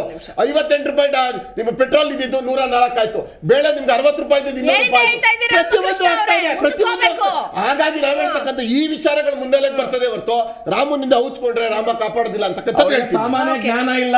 ಪಕ್ಕದ ವಿದೇಶದಲ್ಲಿ ಪ್ರಪಂಚದ ಆರ್ಥಿಕ ವ್ಯವಸ್ಥೆಯಲ್ಲಿ ಬೇರೆ ಬೇರೆ ದೇಶದಲ್ಲಿ ಪೆಟ್ರೋಲ್ ಬೆಲೆ ಏನಾಗಿತ್ತು? ಮೋದಿ ಹಿಂದೆ ಹೋಗಿದ್ರೆ 500 ರೂಪಾಯಿ ಪೆಟ್ರೋಲ್ ಬೆಲೆ ಮಾಡಿರೋರು. ಗೊತ್ತಾಯ್ತಾ? ಒಬ್ಬ ಇಟಲಿ ಮಹಿಳೆಯ ಗುಲಾಮರಾಗಿ ಕೆಲಸ ಮಾಡೋರು. ಹೆಮ್ಮೆಯಿಂದ ಹೇಳ್ಕೊತೀವಿ ನರೇಂದ್ರ ಮೋದಿ ನಮ್ಮ ನಾಯಕ ಅಂತ. ಒಂದ್ ನಿಮಿಷ ಹೇಳ್ತೀನಿ ಮೇಡಮ್. ಇವತ್ತು ಒಂದು ಪ್ರಶ್ನೆ ಕೇಳ್ತೀನಿ. ಯಾರಾದ್ರೂ ಒಬ್ಬ ವ್ಯಕ್ತಿಗೆ 5 ಲಕ್ಷ ಆಸ್ತಿ ಇದೆ, 15 ಲಕ್ಷ ಸಾಲ ಇದೆ ಮೇಡಮ್. ಬಡವನ ಶ್ರೀಮಂತ ಅವನು ಬಡವ. ನಮ್ಮ ದೇಶದ ಪರಿಸ್ಥಿತಿ ಅದೇ ಇದೆ. ಸುಮಾರು 71 ಲಕ್ಷ ಕೋಟಿ ನಮ್ಮ ಆಸ್ತಿ ಇದ್ರೆ ಇವತ್ತು 204 ಲಕ್ಷ ಕೋಟಿ ಸಾಲ ಭಾರತದ ಈ ಮೇಲೆ ಇದೆ. ಅಂಕಿಅಂಶಗಳನ್ನ ಸುಮ್ಮನೆ ಹೇಳ್ಕೊಂಬರ್ತಾರೆ. ಅಲ್ಲ ರೀ. ಯಾವುದೋ ವಿದೇಶದ ತಗೊಂಬಂದಿದ್ದಾನೆ ಗೊತ್ತಾಯ್ತಾ? ಎಲ್ರಿದೆ ದಾಖಲೆ ತೋರಿಸಿ. ದಾಖಲೆ ತೋರಿಸ್ರಿ ನೀವು. ನೀವು ಅರ್ಥ ಮಾಡ್ಕೋಬೇಕು ನೀವು. ಇವತ್ತು ನೀವು ಬಾಯಿ ಮುಚ್ಚಬೇಕ್ರಿ. ಇವತ್ತು ಕ್ಲಿನಿಕ್ ಮೊಹಲ್ಲಾ ಕ್ಲಿನಿಕ್ ಹೆಸರಿನಲ್ಲಿ ಜನರನ್ನ ದೋಷ ಮೊಹಲ್ಲಾ ಹೌದು ಅಲ್ಲ ಮೊಹಲ್ಲಾ ಕ್ಲಿನಿಕ್ ಹೆಸರಿನಲ್ಲಿ ಜನಗಳನ್ನ ಲೂಟಿ ಮಾಡಿರೋರು ನೀವು. ಇವತ್ತು ಜನಸಾಮಾನ್ಯರು ಹೋಗಿ ದೇವಿ ಸರ್ಕಾರದ ಮೇಲೆ ಕೇಸ್ ಹಾಕವ್ರೆ. ಅದ್ರ ಬಗ್ಗೆ ಉತ್ತರ ಹೇಳಿ. ಒಂದ್ ನಿಮಿಷ ಇರಿ, ನಾನು ಅವ್ರು ಮಾತಾಡ್ತಿದ್ದಾರೆ, ಒಂದ್ ನಿಮಿಷ ಇರಿ ಅಂತ ಹೇಳಿ ನೀವು ಮಾತಾಡಿದ್ರೆ ನಾನು ಯಾರನ್ನ ಕಂಟ್ರೋಲ್ ಮಾಡ್ಲಿ? ಈಗಾಗಲೇ ಲೋಕಸಭೆ ಚುನಾವಣೆಯ ರಣತಂತ್ರದ ಬಗ್ಗೆ ಮಾತಾಡ್ತಾ ಇದ್ದೀವಿ. ಎಸ್ ನಾಗೇಂದ್ರ ಪ್ರಸಾದ್ ಅವರು ಒಂದ್ ನಿಮಿಷ ಸರ್ ಪ್ಲೀಸ್ ಹೇಳಿ. ನಾಚಿಕೆ ಪಟ್ಕೋಬೇಕು. ಎಜುಕೇಶನ್ ಮಾತುಗೂ ವ್ಯತ್ಯಾಸವೇ ಇಲ್ಲ. ಕರ್ನಾಟಕ ಜಡ್ಡಾಡ್ದಾಗೆಲ್ಲ ಮಾತಾಡ್ದಾಗ ಒಂದ್ ಕೇಳಿಸ್ಕೊಂಡ್ಬಿಡ್ತಾರೆ. ನಿಮಿಷ ಸರ್ ಆನ್ ಏರ್ ಇದ್ದೀವಿ, ದಯಮಾಡಿ. ಎಸ್ ನಾಗೇಂದ್ರ ಪ್ರಸಾದ್ ಕರ್ನಾಟಕ ರಾಜ್ಯದಲ್ಲಿ ಇವತ್ತು ಕಾಂಗ್ರೆಸ್ ಅವರು ನಾವು 25 ಸೀಟ್ ಗೆಲ್ತೀವಿ, 28 ಗೆಲ್ತೀವಿ ಅಂತಕ್ಕಂಥ ಮಾತನ್ನ ಹೇಳ್ತಾ ಇದ್ದಾರೆ. ಕಳೆದ 6 ತಿಂಗಳಲ್ಲಿ ಈ ಸರ್ಕಾರ ಬಂದ ನಂತರ ಕರ್ನಾಟಕ ರಾಜ್ಯದಲ್ಲಿ ಪರಿಸ್ಥಿತಿ ಹೇಗಿದೆ ಅಂತಂದ್ರೆ, ಒಂದು MLA ಕೂಡ ಇದುವರೆಗೂ ಕೂಡ ಅನುದಾನ ಕೊಟ್ಟಿರ್ತಕ್ಕಂಥ ದಾಖಲೆಗಳು ಎಲ್ಲೂ ಇಲ್ಲ. ಶಾಶ್ವತ ಯೋಜನೆಗಳನ್ನು ಇದುವರೆಗೂ ಕೂಡ ಮಾಡಿಲ್ಲ. ಯಾವ ಒಂದು ಉಚಿತ ಯೋಜನೆಗಳು ಅಂತಕ್ಕಂಥದ್ರ ಮೇಲೆ ಹಿಂದೆ ಬಿದ್ದರು. ಇವತ್ತು ಅವುಗಳು ಕೂಡ ಹಣ ಕೊಡ್ತಕ್ಕಂಥದಕ್ಕೆ ಬೊಕ್ಕಸದಲ್ಲಿ ಹಣ ಇಲ್ಲ. ಕೆಲವು ಇಲಾಖೆವಾರು ನಾನು ಅಂಕಿಅಂಶಗಳನ್ನು ಬೇಕಾದರೂ ಕ್ಲಿಯರ್ ಆಗಿ ಕೊಡ್ತಾ ಇದ್ದೀನಿ. ಇವತ್ತು ಕೆಲವು ಇಲಾಖೆವಾರಲ್ಲಿ ಸಂಬಳ ಕೊಡಕ್ ದುಡ್ಡಿಲ್ಲ ಇವ್ರ ಹತ್ರ.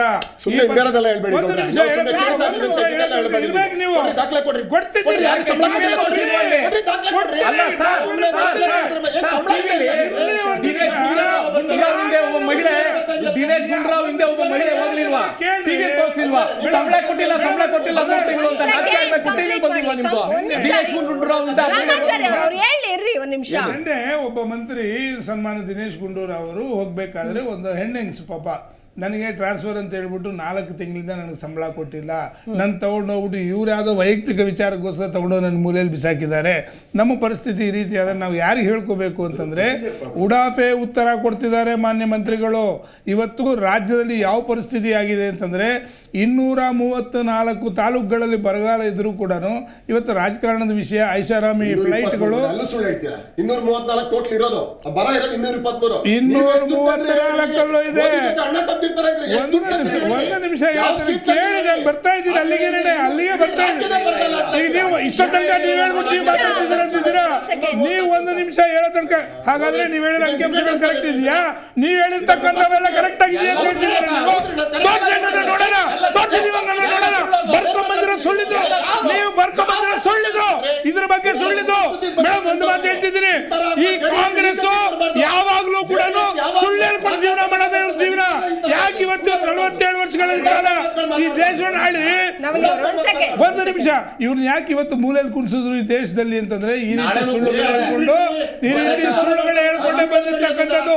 ಆಗಲೇ ಹೇಳ್ತಾ ಇದ್ರು ಇರ್ರಿ ಒಂದು ನಿಮಿಷ. ಹೌದು 19 ಇರೋದು, 19 ಸೀಟ್ ಅವ್ರು ಕಾಲಿಡಿದ್ರಲ್ಲ, 19 ಸೀಟ್ ಅವ್ರು ಕಾಲಿಡಿದ್ರಲ್ಲ ನೀವು. 19 ಸೀಟ್ ಆಗಿರ್ತಕ್ಕಂಥವ್ರ ಕಾಲ ಇವ್ರು ಹಿಡಿದಿದ್ದು ಶ್ರೀಮಾನ್ ದೇವೇಗೌಡರ ಕಾಲು. ಒಂದ್ ನಿಮಿಷ ಇರಿ ಸರ್, ಒಂದ್ ನಿಮಿಷ. ಯಾವ ಸನ್ಮಾನ್ಯ ದೇವೇಗೌಡರಿಗೆ ಅನಿವಾರ್ಯತೆ ಇಲ್ಲ ಅಂತ ಇದುವರೆಗೆ ಏನೇನೋ ಬಾಯಿ ಬಂದಂಗೆಲ್ಲ ಮಾತಾಡಿದ್ರಲ್ಲ, ಯಾವ ಟೈಮಲ್ಲಿ ಬಂದು ದೇವೇಗೌಡರು ಕಾಲಿಡಿದ್ರು ಅಂತಕ್ಕಂಥದ್ದು ತಿಳ್ಕೊಳ್ಳಿ ರೇ. ಒಂದು CM ಮಾಡೋ ಯೋಗ್ಯತೆ ಇಲ್ವಲ್ರಿ ನಿಮ್ಗೆ? ನಮ್ಮಿಂದ ಬಂದಿರ್ತಕ್ಕಂಥ CM ಮಾಡ್ಕೊಂಡಿದ್ದೀರಾ? ನಿಮ್ಮ ಯೋಗ್ಯತೆಗೆ ಕಾಂಗ್ರೆಸ್ ಅಲ್ಲಿ ದುಡಿದಿರ್ತಕ್ಕಂಥ ಒಬ್ಬ ದಲಿತ CM ಮಾಡಕ್ ನಿಮ್ ಕೈಲಾಗಿಲ್ಲ ಇವತ್ತಿನವರೆಗೂ. ಅವ್ರು ಓಟ್ ಪಡ್ಕೊಂಡಿದ್ದೀರಾ ಇವತ್ತಿನವರೆಗೂ? ರಾಜ್ಯಾಧ್ಯಕ್ಷರುಗಳನ್ನೆಲ್ಲರೂ ಮಾಡಿದ್ದೀವಿ ನಾವು. 2 ಬಾರಿ ಆಗಿರೋದು ನಾವು. ಅದಕ್ಕೆ ಮೂಲ ಕಾರಣ ಇವರೇನೆ, ನಮ್ಮನ್ನು ಇಳಿಸೋದಕ್ಕೆ ಮೂಲ ಕಾರಣ ಇವರೇನೆ. ಈ ರಾಜ್ಯದಲ್ಲಿ ಮೇಡಮ್ ಒಂದು ನಿಮಿಷ, ನಿಮ್ ಪಕ್ಷ ಎಷ್ಟು ನೀವು ರೆಡಿ ಆಗಿದ್ದೀರಿ ಅನ್ನೋದ್ರ ಬಗ್ಗೆ ಯಾರು ಮಾತಾಡ ಮೇಡಮ್? ಒಂದು ನಾನು ಮಾತಾಡ್ತಾ ಇದ್ರು ಡೈವರ್ಟ್ ಮಾಡ್ತಾ ಇದ್ದಾರೆ ಅಷ್ಟೇ. ನೋಡಿ ಒಂದು ಮಾತು ಹೇಳ್ತಿದ್ದೀನಿ, ಈ ರಾಜ್ಯದಲ್ಲಿ ಕಾಂಗ್ರೆಸ್ ಸಾಧನೆ ಶೂನ್ಯ, ಕಾಂಗ್ರೆಸ್ ಸಾಧನೆ ಶೂನ್ಯ, ಕಾಂಗ್ರೆಸ್ ಸಾಧನೆ ಶೂನ್ಯ. ಜನಗಳು ಇವ್ರನ್ನ ಒಂದು ಸೀಟು ಕೂಡ ಇಲ್ಲದಂಗೆ ಇವತ್ತು ಓಡಿಸ್ತಾರೆ. ಕರ್ನಾಟಕ ರಾಜ್ಯದಲ್ಲಿ ಒಂದು ಸೀಟ್ ಕೂಡ ಬರೋದಿಲ್ಲ. ಕಾರಣ ಏನು ಅಂತಂದರೆ ಯಾವ ಒಂದು ಇಲಾಖೆಯಲ್ಲಾಗಿದೆ, ಯಾವುದೇ MLAಗೆ ಇಷ್ಟೆಲ್ಲ ಮಾತಾಡ್ತಿದಾರಲ್ಲ ಕಾಂಗ್ರೆಸ್ ವಕ್ತಾರ, ಒಂದೇ ಒಂದು ಪ್ರಶ್ನೆಗಳು ಸುಮ್ಮನೆ ಆಗ್ಬಿಡ್ತೀನಿ. ಯಾವ MLAಗಳಿಗೆ 136 ಜನಕ್ಕೆ ಅಥವಾ 224 ಕ್ಷೇತ್ರದಲ್ಲಿ ಏನು ಅನುದಾನ ಕೊಟ್ಟಿದ್ದೀರಾ ಅಂತಕ್ಕಂಥ ಒಂದು ಪಟ್ಟಿ ಬಿಡುಗಡೆ ಮಾಡಿ ನಾನು ದೂಸರ ಮಾತಾಡಿದ್ರೆ ನಾನು ಇಲ್ಲಿಂದ ಹೊರಗಡೆ ಹೋಗ್ತೀನಿ. ಇವತ್ತಿನವರೆಗೂ ಕೂಡ ಕ್ಷೇತ್ರದಲ್ಲಿ ತಪ್ಪಿಸ್ಕೊಂಡು ತಿರುಗ್ತಾ ಇದ್ದಾರೆ MLAಗಳು ತಪ್ಪಿಸ್ಕೊಂಡು ತಿರುಗ್ತಾ ಇದ್ದಾರೆ. ಏನ್ ಮಾಡ್ತಾರೆ? ಬೆಳಗಾವಿ ಅಧಿವೇಶನದಲ್ಲಿ ಕಡಲೆಪುರಿ ತಿಂತಾ ಇದ್ದಾರೆ. ನೀವು ಬಿಡ್ಲಿಲ್ವಲ್ಲ? ಅಧಿವೇಶನದಲ್ಲಿ ನಾವು ಮಾತಾಡಿದ್ದು ನಾವು ಇವರೆಲ್ಲ ಮಾತಾಡಿದ್ದು. ಒಂದ್ ಸೆಕೆಂಡ್ ರಾಮಾಚಾರಿ ಅವರು, ಈಗ ಮೈತ್ರಿ ಸರ್ಕಾರ INDIA ರೆಡಿ ಆಗಿದೆ, ಸೆಡ್ ಹೊಡೆದು ನಿಂತಿದ್ದಾರೆ. ಈ ಹಿಂದೆ ಇದ್ದಂತಹ ಸಿಚುವೇಶನ್ ಈಗಿಲ್ಲ ಈಗಿನ ಮುಂದಿನ ಲೋಕಸಭೆ ಚುನಾವಣೆಗೆ. ಇನ್ನು ರಾಜ್ಯದಲ್ಲೂ ಕೂಡ ಸಿಚುವೇಶನ್ ಬಿಜೆಪಿ ಅಷ್ಟು ಕಂಪ್ಲೀಟ್ ಆಗಿ ಫೇವರ್ ಇದೆ ಅಂತಾನೂ ಹೇಳಕ್ಕಾಗಲ್ಲ. ಬಟ್ ಆದ್ರೂ ನಾವು ಉಳಿಸ್ಕೊಳ್ತೀವಿ ಅಂತಿದ್ದೀರಿ, ಜೊತೆಗೆ JDS ಅವ್ರನ್ನು ಕೂಡ ಸೇರಿಸ್ಕೊಂಡಿದ್ದೀರಿ. ಸೊ ಇಲ್ಲಿನ ತಂತ್ರಗಾರಿಕೆ ಹೇಗೆ, ಯಾವ ಆಧಾರದ ಮೇಲೆ ನಿಮ್ಗೆ ವರ್ಕೌಟ್ ಆಗುತ್ತೆ ಅಂತ? ಮೇಡಮ್, INDA ಅಲ್ಲಿ ಏನಾಗಿದೆ ಇವತ್ತು ಬೆಳಗ್ಗೆ ನೋಡಿದ್ರೆ ಪಶ್ಚಿಮ ಬಂಗಾಳದಲ್ಲಿ ಅಲ್ಲಿ ಕಾಂಗ್ರೆಸ್ ಮುಖಂಡರು ಈ ಮಮತಾ ಬ್ಯಾನರ್ಜಿ ಸರ್ಕಾರ ಸರಿ ಇಲ್ಲ, ಇವ್ರನ್ನ ವಜಾ ಮಾಡಿ ಅಂತ ಹೇಳ್ತಾರೆ, ಆಯ್ತಾ. ಅಲ್ಲಿ ಪಂಜಾಬಲ್ಲಿ ಒಂದು ಗಲಾಟಿ, ಈ ಕಡೆ ತಮಿಳ್ನಾಡಲ್ಲಿ ಒಂದು ಗಲಾಟಿ. ಒಬ್ರು ಸುಮ್ಮನೆ ಬಂದು ಅವರು ಟೀ ಕಾಫಿ, ಅವ್ರು ಹೇಳಿದ್ರಲ್ಲ INDA ಇಂದ ಮೀಟಿಂಗಿಗೆ ಬಂದಂತ ಒಬ್ಬ ಪ್ರಮುಖ ನಾಯಕರು ಹೇಳ್ತಾರೆ ಬರೀ ಟೀ ಕಾಫಿ ಕುಡಿಯೋಕ್ಕಷ್ಟೇ ಸೇರ್ತಾ ಇರೋದು, ವಿಧಿ ಇಲ್ಲ ಏನೂ ಇಲ್ಲ ಅಂತ. ಹಂಗಾಗಿ INDA ಅನ್ನೋದು ಒಂದು ಒಕ್ಕೂಟನೇ ಅಲ್ಲ, ಅದು ಸುಮ್ಮನೆ ಕಿತ್ತಾಟ ಮಾಡ್ತಾ ಇರೋ ಒಂದು ಗುಂಪು. ಹಂಗಾಗಿ ನಾವೇನ್ ತಲೆ ಕೆಡಿಸ್ಕೊಳ್ಳೋಕೆ ಹೋಗಲ್ಲ ಅದ್ರ ಬಗ್ಗೆ. ರಾಜ್ಯದಲ್ಲಿ ಎಷ್ಟು ಕಿತ್ತಾಡ್ತಾ ಇರುವಂತ ಒಂದು ಗುಂಪದು. ನಾನು ಹೇಳ್ತಿಲ್ವಾ, ರಾಜ್ಯದ ವಿಚಾರಕ್ಕೆ ಬಂದ್ರೆ ಮೇಡಮ್ ಒಂದು ನಿಮಿಷ, ರಾಜ್ಯದ ವಿಚಾರಕ್ಕೆ ಬಂದ್ರೆ ಇವತ್ತು ಸನ್ಮಾನ್ಯ ದೇವೇಗೌಡರು ಮತ್ತು ಮೋದಿ ಅವರು ಒಂದು ಏನು ತೀರ್ಮಾನ ಮಾಡಿ ಯಾರಿಗೆ ಎಷ್ಟು ಪಕ್ಷ ಎಷ್ಟು ಸೀಟು ಅಂತ ಅವ್ರು ತೀರ್ಮಾನ ಮಾಡ್ತಾರೆ, ಅದನ್ನೆಲ್ಲ ನಾವು ಸ್ವಾಗತ ಮಾಡ್ತೀವಿ. ಯಾವ ಕೆಳ ಹಂತದ ಕಾರ್ಯಕರ್ತರು ಕೂಡ ನಾವು ಸಂತೋಷದಿಂದ ಅಷ್ಟು ಜನ ಇನ್ಕ್ಲೂಡಿಂಗ್ JDS ನ ಎಲ್ಲ ಅಭ್ಯರ್ಥಿಗಳ ಜೊತೆ 28 ಕ್ಷೇತ್ರಗಳು NDA ಮೈತ್ರಿಕೂಟದ್ದು ಬರೆದಿಟ್ಕೊಳ್ಳಿ. ಅಲ್ಲಿ DK ಸುರೇಶ್ ಅಂತ ಅವರು ಪ್ರಬಲವಾದ ಅಭ್ಯರ್ಥಿ ಅಲ್ವಾ, ಅವರೇ ಎಲೆಕ್ಷನ್ ನಿಂತ್ಕೊಳ್ಳಲ್ಲ ಅಂತ ಎದುರ್ಕೊಂಡ್ರೆ ಅವ್ರು ಹೇಳ್ತೀವ ನಾನು ಎಲ್ಲಿಗೆ ಬರಲ್ಲ ಇಲ್ಲಿ ಅಂತ. ಅದ್ರ ಅರ್ಥ ಏನು? ನಡಿಗೆ ಹೋಗ್ಬಿಡ್ತಾವ್ರೆ ಅವರು. ಅದ್ರ ಅರ್ಥ ಏನು? ಸದಾನಂದ ಗೌಡ್ರು ಅವ್ರು ಹೇಳ್ತೀರಾ ನೋಡ್ರಿ, ಸದಾನಂದ ಗೌಡ್ರು ಅವ್ರಿಗೆ ಯಾಕೆ ಬುದ್ಧಿ ಭ್ರಮಣೆ ಆಗೈತೆ ಕಣ್ರಿ? ನಿಮ್ಗೆ ಬುದ್ಧಿ ಭ್ರಮಣೆ ಆಗಿರೋದು, ನಿಮಗೆ ಬುದ್ಧಿ ಭ್ರಮಣೆ ಆಗಿರೋದು ಯಾಕೆ ಗೊತ್ತಾ? ನಿಮ್ಗೆ ಬುದ್ಧಿ ಭ್ರಮಣೆ ಆಗೈತೆ ಅಂತಂದ್ರೆ ಒಬ್ಬ ವಿದೇಶಿ ಮಹಿಳೆ ಕಾಲ್ ಹಿಡ್ಕೊಂಡು ನಾಯಕತ್ವ ತಗೊಂಡ್ಬಂದಿರ, ನಿಮ್ಮಲ್ಲಿ ಯಾರು ಸ್ವತಂತ್ರವಾಗಿರೋ ಒಬ್ಬ ನಾಯಕ ಇಲ್ಲ ಈ ರಾಜ್ಯದಲ್ಲಿ. ಯಾರು ಇದ್ದಾರೆ ಲೀಡ್ರು? ಯಾರು ಇದ್ದಾರೆ ಲೀಡ್ರು ನಿಮ್ಮಲ್ಲಿ? ಗೊತ್ತಾಯ್ತಾ? ಇವತ್ತು ನಮಗಾರು ಮೋದಿ ಅಂತ ಒಬ್ಬ ನಾಯಕ ಅವ್ರೆ. 28 ಕ್ಷೇತ್ರದಲ್ಲಿ ಇವತ್ತು ಕಾಂಗ್ರೆಸ್ ಧೂಳಿಪಟ ಆಯ್ತಿದೆ. ಲಾಸ್ಟ್ ಟೈಮ್ 51% ಬಂದಿತ್ತು, ಈ ಸತಿ 75% ಹೋಗುತ್ತೆ JDS. ಅಲ್ಲ, ನಿಮ್ಮಲ್ಲಿ ವಾಜಪೇಯಿ ಇರ್ಲಿಲ್ವಾ? ಇದ್ರು. ಮತ್ತೆ ನಾಯಕರೇ ಇರ್ಲಿಲ್ವಾ? ಮೋದಿ ಅಧಿಕಾರಕ್ಕೆ ಬಂದೇ ಇರ್ಲಿಲ್ವಾ? ವಿಷಯ ಹೇಳ್ತೀನಿ ಕೇಳಿ. ಮೋದಿಯ ನಾಯಕತ್ವ ಆಯ್ತಲ್ವಾ, ಅಪ್ರತಿಮವಾದಂತ ನಾಯಕ, ವಿಶ್ವ ಮೆಚ್ಚಿದ ನಾಯಕ, ಎಲ್ಲರೂ ನಮ್ಮಲ್ಲಿ. ಒಂದು ವಿಷಯ ಹೇಳ್ತೀನಿ ಕೇಳಿ, ಯಾರೋ ಇಟಲಿಯಿಂದ ಕರ್ಕೊಂಡ್ಬಂದು ಅವ್ರ ಕೈ ಕಾಲು ಕಟ್ಕೊಂಡು ಈ ದೇಶ ಆಡ್ತಾ ಇಲ್ಲ, ಅವಮಾನ ಇಲ್ಲ ನಮ್ಗೆ, ಪರಿಸ್ಥಿತಿ ನಮ್ಗಿಲ್ಲ. ಇವ್ರು ಆಮ್ ಆದ್ಮಿ ಪಾರ್ಟಿಲಿ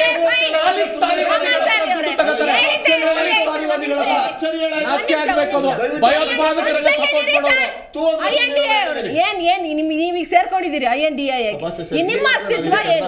ಇಂಡಿಯಾ ಘಟಬಂಧನ ತುಂಬಾ ಗಟ್ಟಿಮುಸ್ತಾಗಿದೆ. ಅಲ್ಲಿ ಏನಂದ್ರೆ ನರೇಂದ್ರ ಮೋದಿ ಒಂದು ಒಬ್ಬರೇ ಇಲ್ಲ, ಅಲ್ಲಿ ತುಂಬಾ ಅನುಭವಿ ರಾಜಕಾರಣಿಗಳಿದ್ದಾರೆ. ನಿತೀಶ್ ಕುಮಾರ್ ಇದ್ದಾರೆ, ಮಮತಾ ಬ್ಯಾನರ್ಜಿ ಇದ್ದಾರೆ, ಸ್ಟಾಲಿನ್. ನರೇಂದ್ರ ಮೋದಿ ಅಂತ ಒಬ್ಬರೇ ಇಲ್ಲ ಅಲ್ಲಿ. ಎಲ್ಲ ಬುದ್ಧಿವಂತಿದ್ದಾರೆ. ಶರದ್ ಪವಾರ್ ಇದ್ದಾರೆ, ಶರದ್ ಪವಾರ್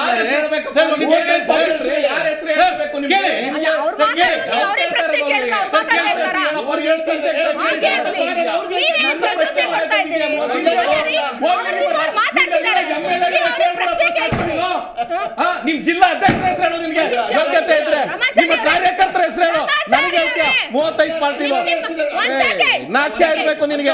ನಿಮ್ ಪದಾಧಿಕಾರಿಗಳ ಹೆಸರು ಗೊತ್ತಿಲ್ಲ ನಿಮ್ಗೆ. ಒಂದ್ ನಿಮಿಷ ಇರ್ರಿ, ನಿಮ್ಮ ಪಕ್ಷದಲ್ಲ ಇದು ಬೆಂಚ್, ಜಿ ಕನ್ನಡ ನ್ಯೂಸ್. ಓಕೆನಾ? ಬಿಜೆಪಿ ಪಕ್ಷದಲ್ಲಿ ಹೋಗಿ ನೀವು ಬೆಂಚ್ ತಟ್ಟಿ ಹಾಳು ಮಾಡಿ. ಓಕೆನಾ? ಎಸ್ ರುದ್ರಯ್ಯನವಲಿ ಅವರು 36 ಪಕ್ಷಗಳ ಒಂದು ಸದೃಢ ನಾಯಕತ್ವ ಇದೆ ಅಲ್ಲಿ. ನೋಡಿ ನಿತೀಶ್ ಕುಮಾರ್ ಒಳ್ಳೆ ಅನುಭವ ಇರುವಂತ ರಾಜಕಾರಣಿಗಳು. ಅರವಿಂದ್ ಕೇಜ್ರಿವಾಲ್ ಬರೀ 10 ವರ್ಷದಲ್ಲಿ ದೇಶದಲ್ಲಿ ಮೂರನೇ ನಂಬರ್ ಸ್ಥಾನದಲ್ಲಿದ್ದಾರೆ ಪಾಪ್ಯುಲರ್ ಪೊಲಿಟಿಷಿಯನ್ ಅಲ್ಲಿ. ಸರ್ ಅಂದ್ರೆ ನೀವು ಅಂತ ಹೇಳಿ ಇಂಡಿಯಾದಲ್ಲಿ ಎಲ್ಲಿದ್ದೀರಿ? ಹಾಗಾದ್ರೆ ಅಲ್ಲ ಮೇಡಮ್, ನೋಡಿ ಯಾವಾಗಲೂ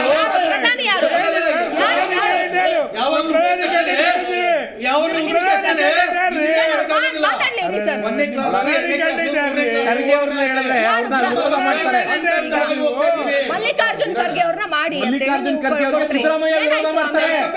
ಅವ್ರ ಪಕ್ಷದಲ್ಲಿ ಎಲ್ಲ ಅವಮಾನ. ನಮ್ಮ ಜನ ಎಷ್ಟು ಉದಾರ ಗುಣದವರಿದ್ದಾರೆ. ದಲಿತರನ್ನ ವಿರೋಧ ಮಾಡೋದು ಉದಾರ ಗುಣ. ನಿತೀಶ್ ಕುಮಾರ್ ದಲಿತರನ್ನ ವಿರೋಧ ಮಾಡೋದು ಅರವಿಂದ್ ಕೇಜ್ರಿವಾಲ್ ಅವರು ಉದಾರ ಗುಣ.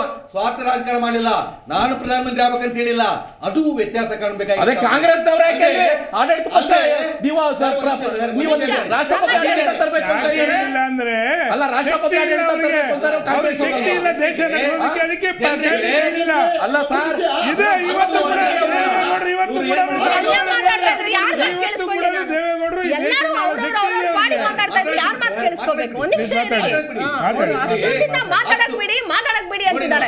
ಮಾತಾಡಕ್ ಬಿಟ್ರೆ ನೀವು 10 ವರ್ಷಗಳ ಕಾಲ ಆಯ್ತು ಪ್ರಧಾನಿಯರಾಗಿ ಸನ್ಮಾನ್ಯ ನರೇಂದ್ರ ಮುಂದೆ ಕೇಳಿ ಸರ್. ಇದುವರೆಗೂ ಒಂದು ಪ್ರೆಸ್ ಮೀಟ್ ಮಾಡಿಲ್ಲ. ಒಂದು ಪ್ರಶ್ನೆ ಕೇಳಲಿಕ್ಕೆ ಇಷ್ಟಪಡ್ತೀನಿ ಬಿಜೆಪಿ ಅವರಿಗೆ. ಕೇವಲ ಅರವಿಂದ್ ಕೇಜ್ರಿವಾಲ್ ಅವ್ರ ಜೊತೆ ಒಂದು ಪ್ರೆಸ್ ಮೀಟ್ ಮಾಡೋ ಜೊತೆ ಕೊಡೋಲ್ಲ ಕೇಳಿ. ಅವ್ರ ಪ್ರಶ್ನೆಗೆ ಇವರು ಉತ್ತರ ಇವರು ಕೂಡ ಕೇಳಿ. ಅವ್ರು ಬೇಡ ಬಿಡಿ ಹೋಗ್ಲಿ. ಒಬ್ಬ ಜೂನಿಯರ್ ಪೊಲಿಟಿಷಿಯನ್ ರಾಘವ್ ಚಡ್ಡಾ ಅವ್ರ ಬಗ್ಗೆ ಹೇಳ್ತೀನಿ. ರಾಘವ್ ಚಡ್ಡಾ ಅವ್ರ ಜೊತೆ ನರೇಂದ್ರ ಮೋದಿ ಅವರು ಚರ್ಚೆ ಮಾಡಕ್ ಕೇಳಿ, ಅಲ್ಲಿ ಉತ್ತರ ಕೊಡಕ್ಕಾಗಲ್ಲ. ಅದು ಬೇಡ ಬಿಡಿ. ಕರ್ನಾಟಕದಲ್ಲಿರುವಂತಹ ನಮ್ಮ ರಾಷ್ಟ್ರೀಯ ಸಂಘಟನೆ ಪೃಥ್ವಿ ರೆಡ್ಡಿ ಅವ್ರು ಬರಲಿ, ಅವ್ರ ಜೊತೆ ಚರ್ಚೆ ಮಾಡ್ತಾರೆ ಕೇಳ್ಬೇಕಾರೆ. ಅಂದ್ರೆ ಇವರತ್ರ ಏನಿಲ್ಲ, ಗಾಳಿ ತುಂಬಿರುವಂತ ಬಲೂನ್ ಆಗಿದೆ, ಇವರಲ್ಲಿ ಏನಿಲ್ಲ. ಅಲ್ಲೇ ಮೇಡಮ್ ಇನ್ನೊಂದು ವಿಷಯ ಹೇಳ್ತೀನಿ ನಿಮ್ಗೆ. ನರೇಂದ್ರ ಮೋದಿ ಅವರಿಗೆ ಒಂದು ರೈತರ ಆದಾಯ ದ್ವಿಗುಣ ಮಾಡ್ತೀನಿ ಅಂತ ಹೇಳಿದ್ರೆ ಎಲ್ಲಿದೆ ವಿಷಯಗಳು? ಏನ್ ಮಾಡಿದ್ದಾರೆ? ಇವತ್ತು ಸಾಲ ಮಾಡಿ ಹೋಗ್ತಿದ್ದಾರೆ. ನಮ್ಮ ದೇಶ ಇವತ್ತು ಸಾಲದಲ್ಲಿ ಮುಳುಗಿದೆ, ಅದು ಅರ್ಥ ಮಾಡ್ಕೋಬೇಕಾಗಿದೆ. ಬರೀ ವೈಭವೀಕರಿಸಿ ದೇವರ ಮೇಲೆ ರಾಜಕಾರಣ ಮಾಡೋ ಅವಶ್ಯಕತೆ ಇದೆಯಾ? ಅವ್ರು ಅಭಿವೃದ್ಧಿ ಮಾಡಿದೆ ಅದಲ್ಲಿ ರಾಮನ ಅವಕಾಶ ಇರ್ಬೇಕಾಯ್ತು ಇವ್ರಿಗೆ. ನಾವು ರಾಮ ಭಕ್ತನೇ. ನಾನು 22 ತಾರೀಕು ಸೆಲೆಬ್ರೇಷನ್ ಮಾಡ್ತೇವೆ, ಪೂಜೆ ಮಾಡ್ತೇವೆ, ರಾಮ ಭಕ್ತರಾಗಿರ್ತೇವೆ. ಇರ್ಬೇಕು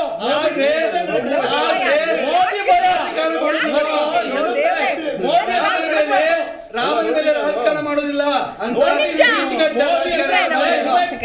ಕೂಲ್ ಡೌನ್. ಅದು ಮೋದಿ ಭಯ ಅಲ್ರಿ, ರಾಮನ್ ಮೇಲಿರೋ ಭಕ್ತಿ ಬೇರೆ, ಭಯ ಬೇರೆ. ಭಯ ವ್ಯತ್ಯಾಸ ಇಲ್ವಾ?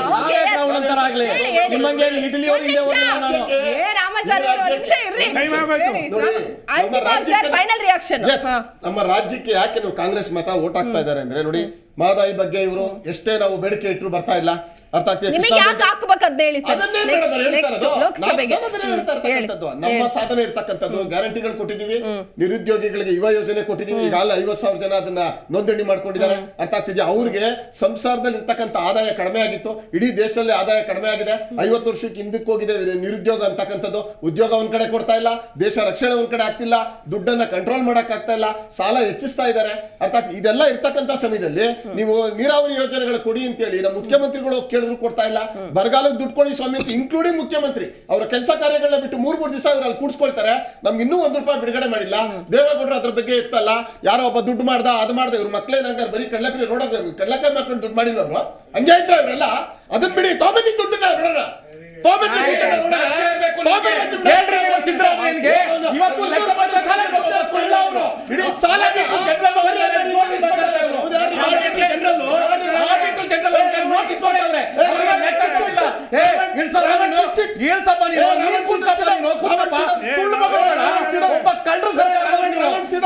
ಸರ್ಕಾರಕ್ಕೆ ಲೆಕ್ಕ ಜನರಿಗೆ ದುಡ್ಡು ಕೊಟ್ಟಿಲ್ಲ ಅಂತ ಹೇಳಿದ್ಯಾ?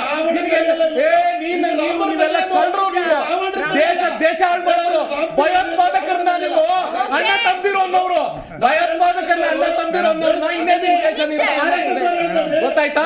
ಭಯೋತ್ಪಾದಕರನ್ನ ಅಣ್ಣ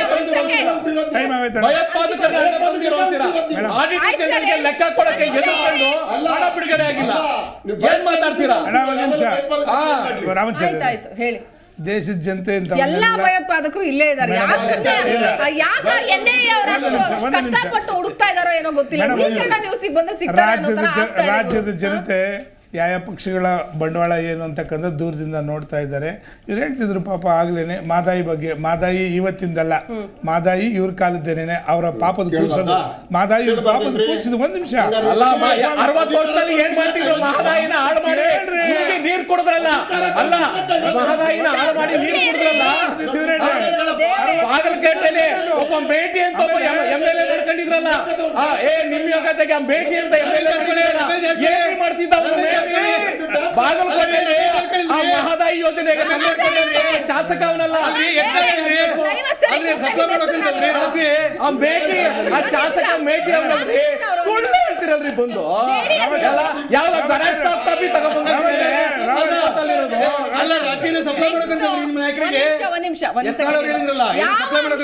ನೀವು JDS ನವರು ಜನರ ಮುಂದೆ ಹೋಗ್ತೀರಿ. ಈ ರಾಜ್ಯದಲ್ಲಿ ಇವತ್ತು ನಡೀತಾ ಇರ್ತಕ್ಕಂಥ ಸರ್ಕಾರದ ಸಂಪೂರ್ಣ ವೈಫಲ್ಯ, ಈ ರಾಜ್ಯದ ವೈಫಲ್ಯಗಳನ್ನ ಜನಗಳಿಗೆ ಕಟ್ಟ ಕಡೆ ಪ್ರಜೆ ತನಕ ಕೂಡ ಮನವರಿಕೆ ಮಾಡ್ತಕ್ಕಂಥ ಕೆಲಸವನ್ನು ಮಾಡ್ತೀವಿ. ಜನಗಳಿಗೆ ಆಲೇ ರೋಸತ್ತೋಗಿದ್ದಾರೆ. ಅವರೇ ಯಾವತ್ತು ಚುನಾವಣೆ ಬರುತ್ತೆ ಅಂತಕ್ಕಂಥ ಒಂದು ಮಾತನ್ನು ಇವತ್ತು ಕೂಡ ಕೇಳ್ತಾ ಇದ್ದಾರೆ. ಅವ್ರು ಆದ್ರೆ ಇನ್ನೂ ಒಂದು ಮಾತು ಕೇಳಿದ್ದಾರೆ ಪಾಪ, ದೇವೇಗೌಡರ ಮಕ್ಕಳು ಕಳೆಪುರಿ ತಿಂದಿದ್ದಾರೆ. ಯಾಕೆ ಕಾಂಗ್ರೆಸ್ ರಾಜ್ಯಾಧ್ಯಕ್ಷರನ್ನ ಸರ್ ಒಂದು ನಿಮಿಷ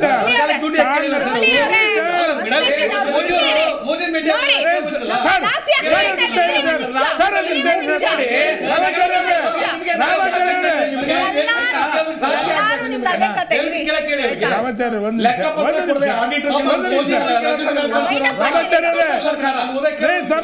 ಒಂದು ನಿಮಿಷ ಕರ್ನಾಟಕ ರಾಜ್ಯದಲ್ಲಿ ಕಾಂಗ್ರೆಸ್ ಒಂದು ನಿಮಿಷ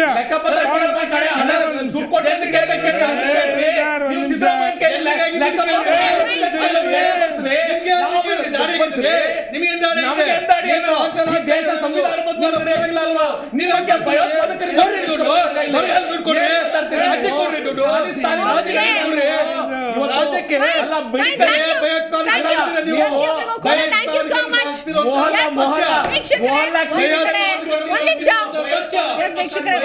ರಣತಂತ್ರವನ್ನ ಹೂಡ್ತೀವಿ ಅನ್ಕೊಂಡು ಬರೀ ಒಬ್ಬರ ಮೇಲೆ ಒಬ್ರು ಆರೋಪ ಪ್ರತ್ಯಾರೋಪಗಳಲ್ಲೇ ಮುಳುಗ್ ಹೋಗಿದ್ದಾರೆ. ಇನ್ನು ನೀವು ಜನ ಆಯ್ತಾ, ಮತದಾರ ಪ್ರಭುಗಳು ಅದ್ಯಾವುದನ್ನ ಆಧರಿಸಿ ಓಟ್ ಹಾಕ್ತಿರೋ ನಿಮಗ್ ಬಿಟ್ಟಿದ್ದು. ಬಟ್ ಓಟ್ ಹಾಕೋಕ್ಕೂ ಮುನ್ನ ಯೋಚನೆ ಮಾಡಿ ನಿಮ್ಮ ಮತ ಚಲಾಯಿಸಿ. ಒಂದು ಸಾರಿ ಮತ ಚಲಾಯಿಸಿ ಕೈ ಹಿಚ್ಚಿಕೊಳ್ಬೇಡಿ, ಯಾಕಂದ್ರೆ ಮತ್ತೆ 5 ವರ್ಷ ಕಾಯಲೇಬೇಕಾಗತ್ತೆ ಆ ಒಂದು ಪವರ್ ಸಿಗಬೇಕು ಅಂತಂದ್ರೆ. ಹಾಗಾಗಿ ದಯಮಾಡಿ ಮತದಾನವನ್ನ ಯೋಚನೆ ಮಾಡಿ ಸರಿಯಾದ ವ್ಯಕ್ತಿಗೆ ಓಟ್ ಕೊಡಿ ಅಂತ ಹೇಳ್ತಾ ಚರ್ಚೆ ಮುಗಿಸ್ತಾ ಇದ್ದೀನಿ. ನಮಸ್ಕಾರ. ನೋಡ್ತಾ ಇರಿ ಜೀ ಕನ್ನಡ ನ್ಯೂಸ್, ಸತ್ಯವೇ ಸುದ್ದಿಯ ಜೀವಾಳ್.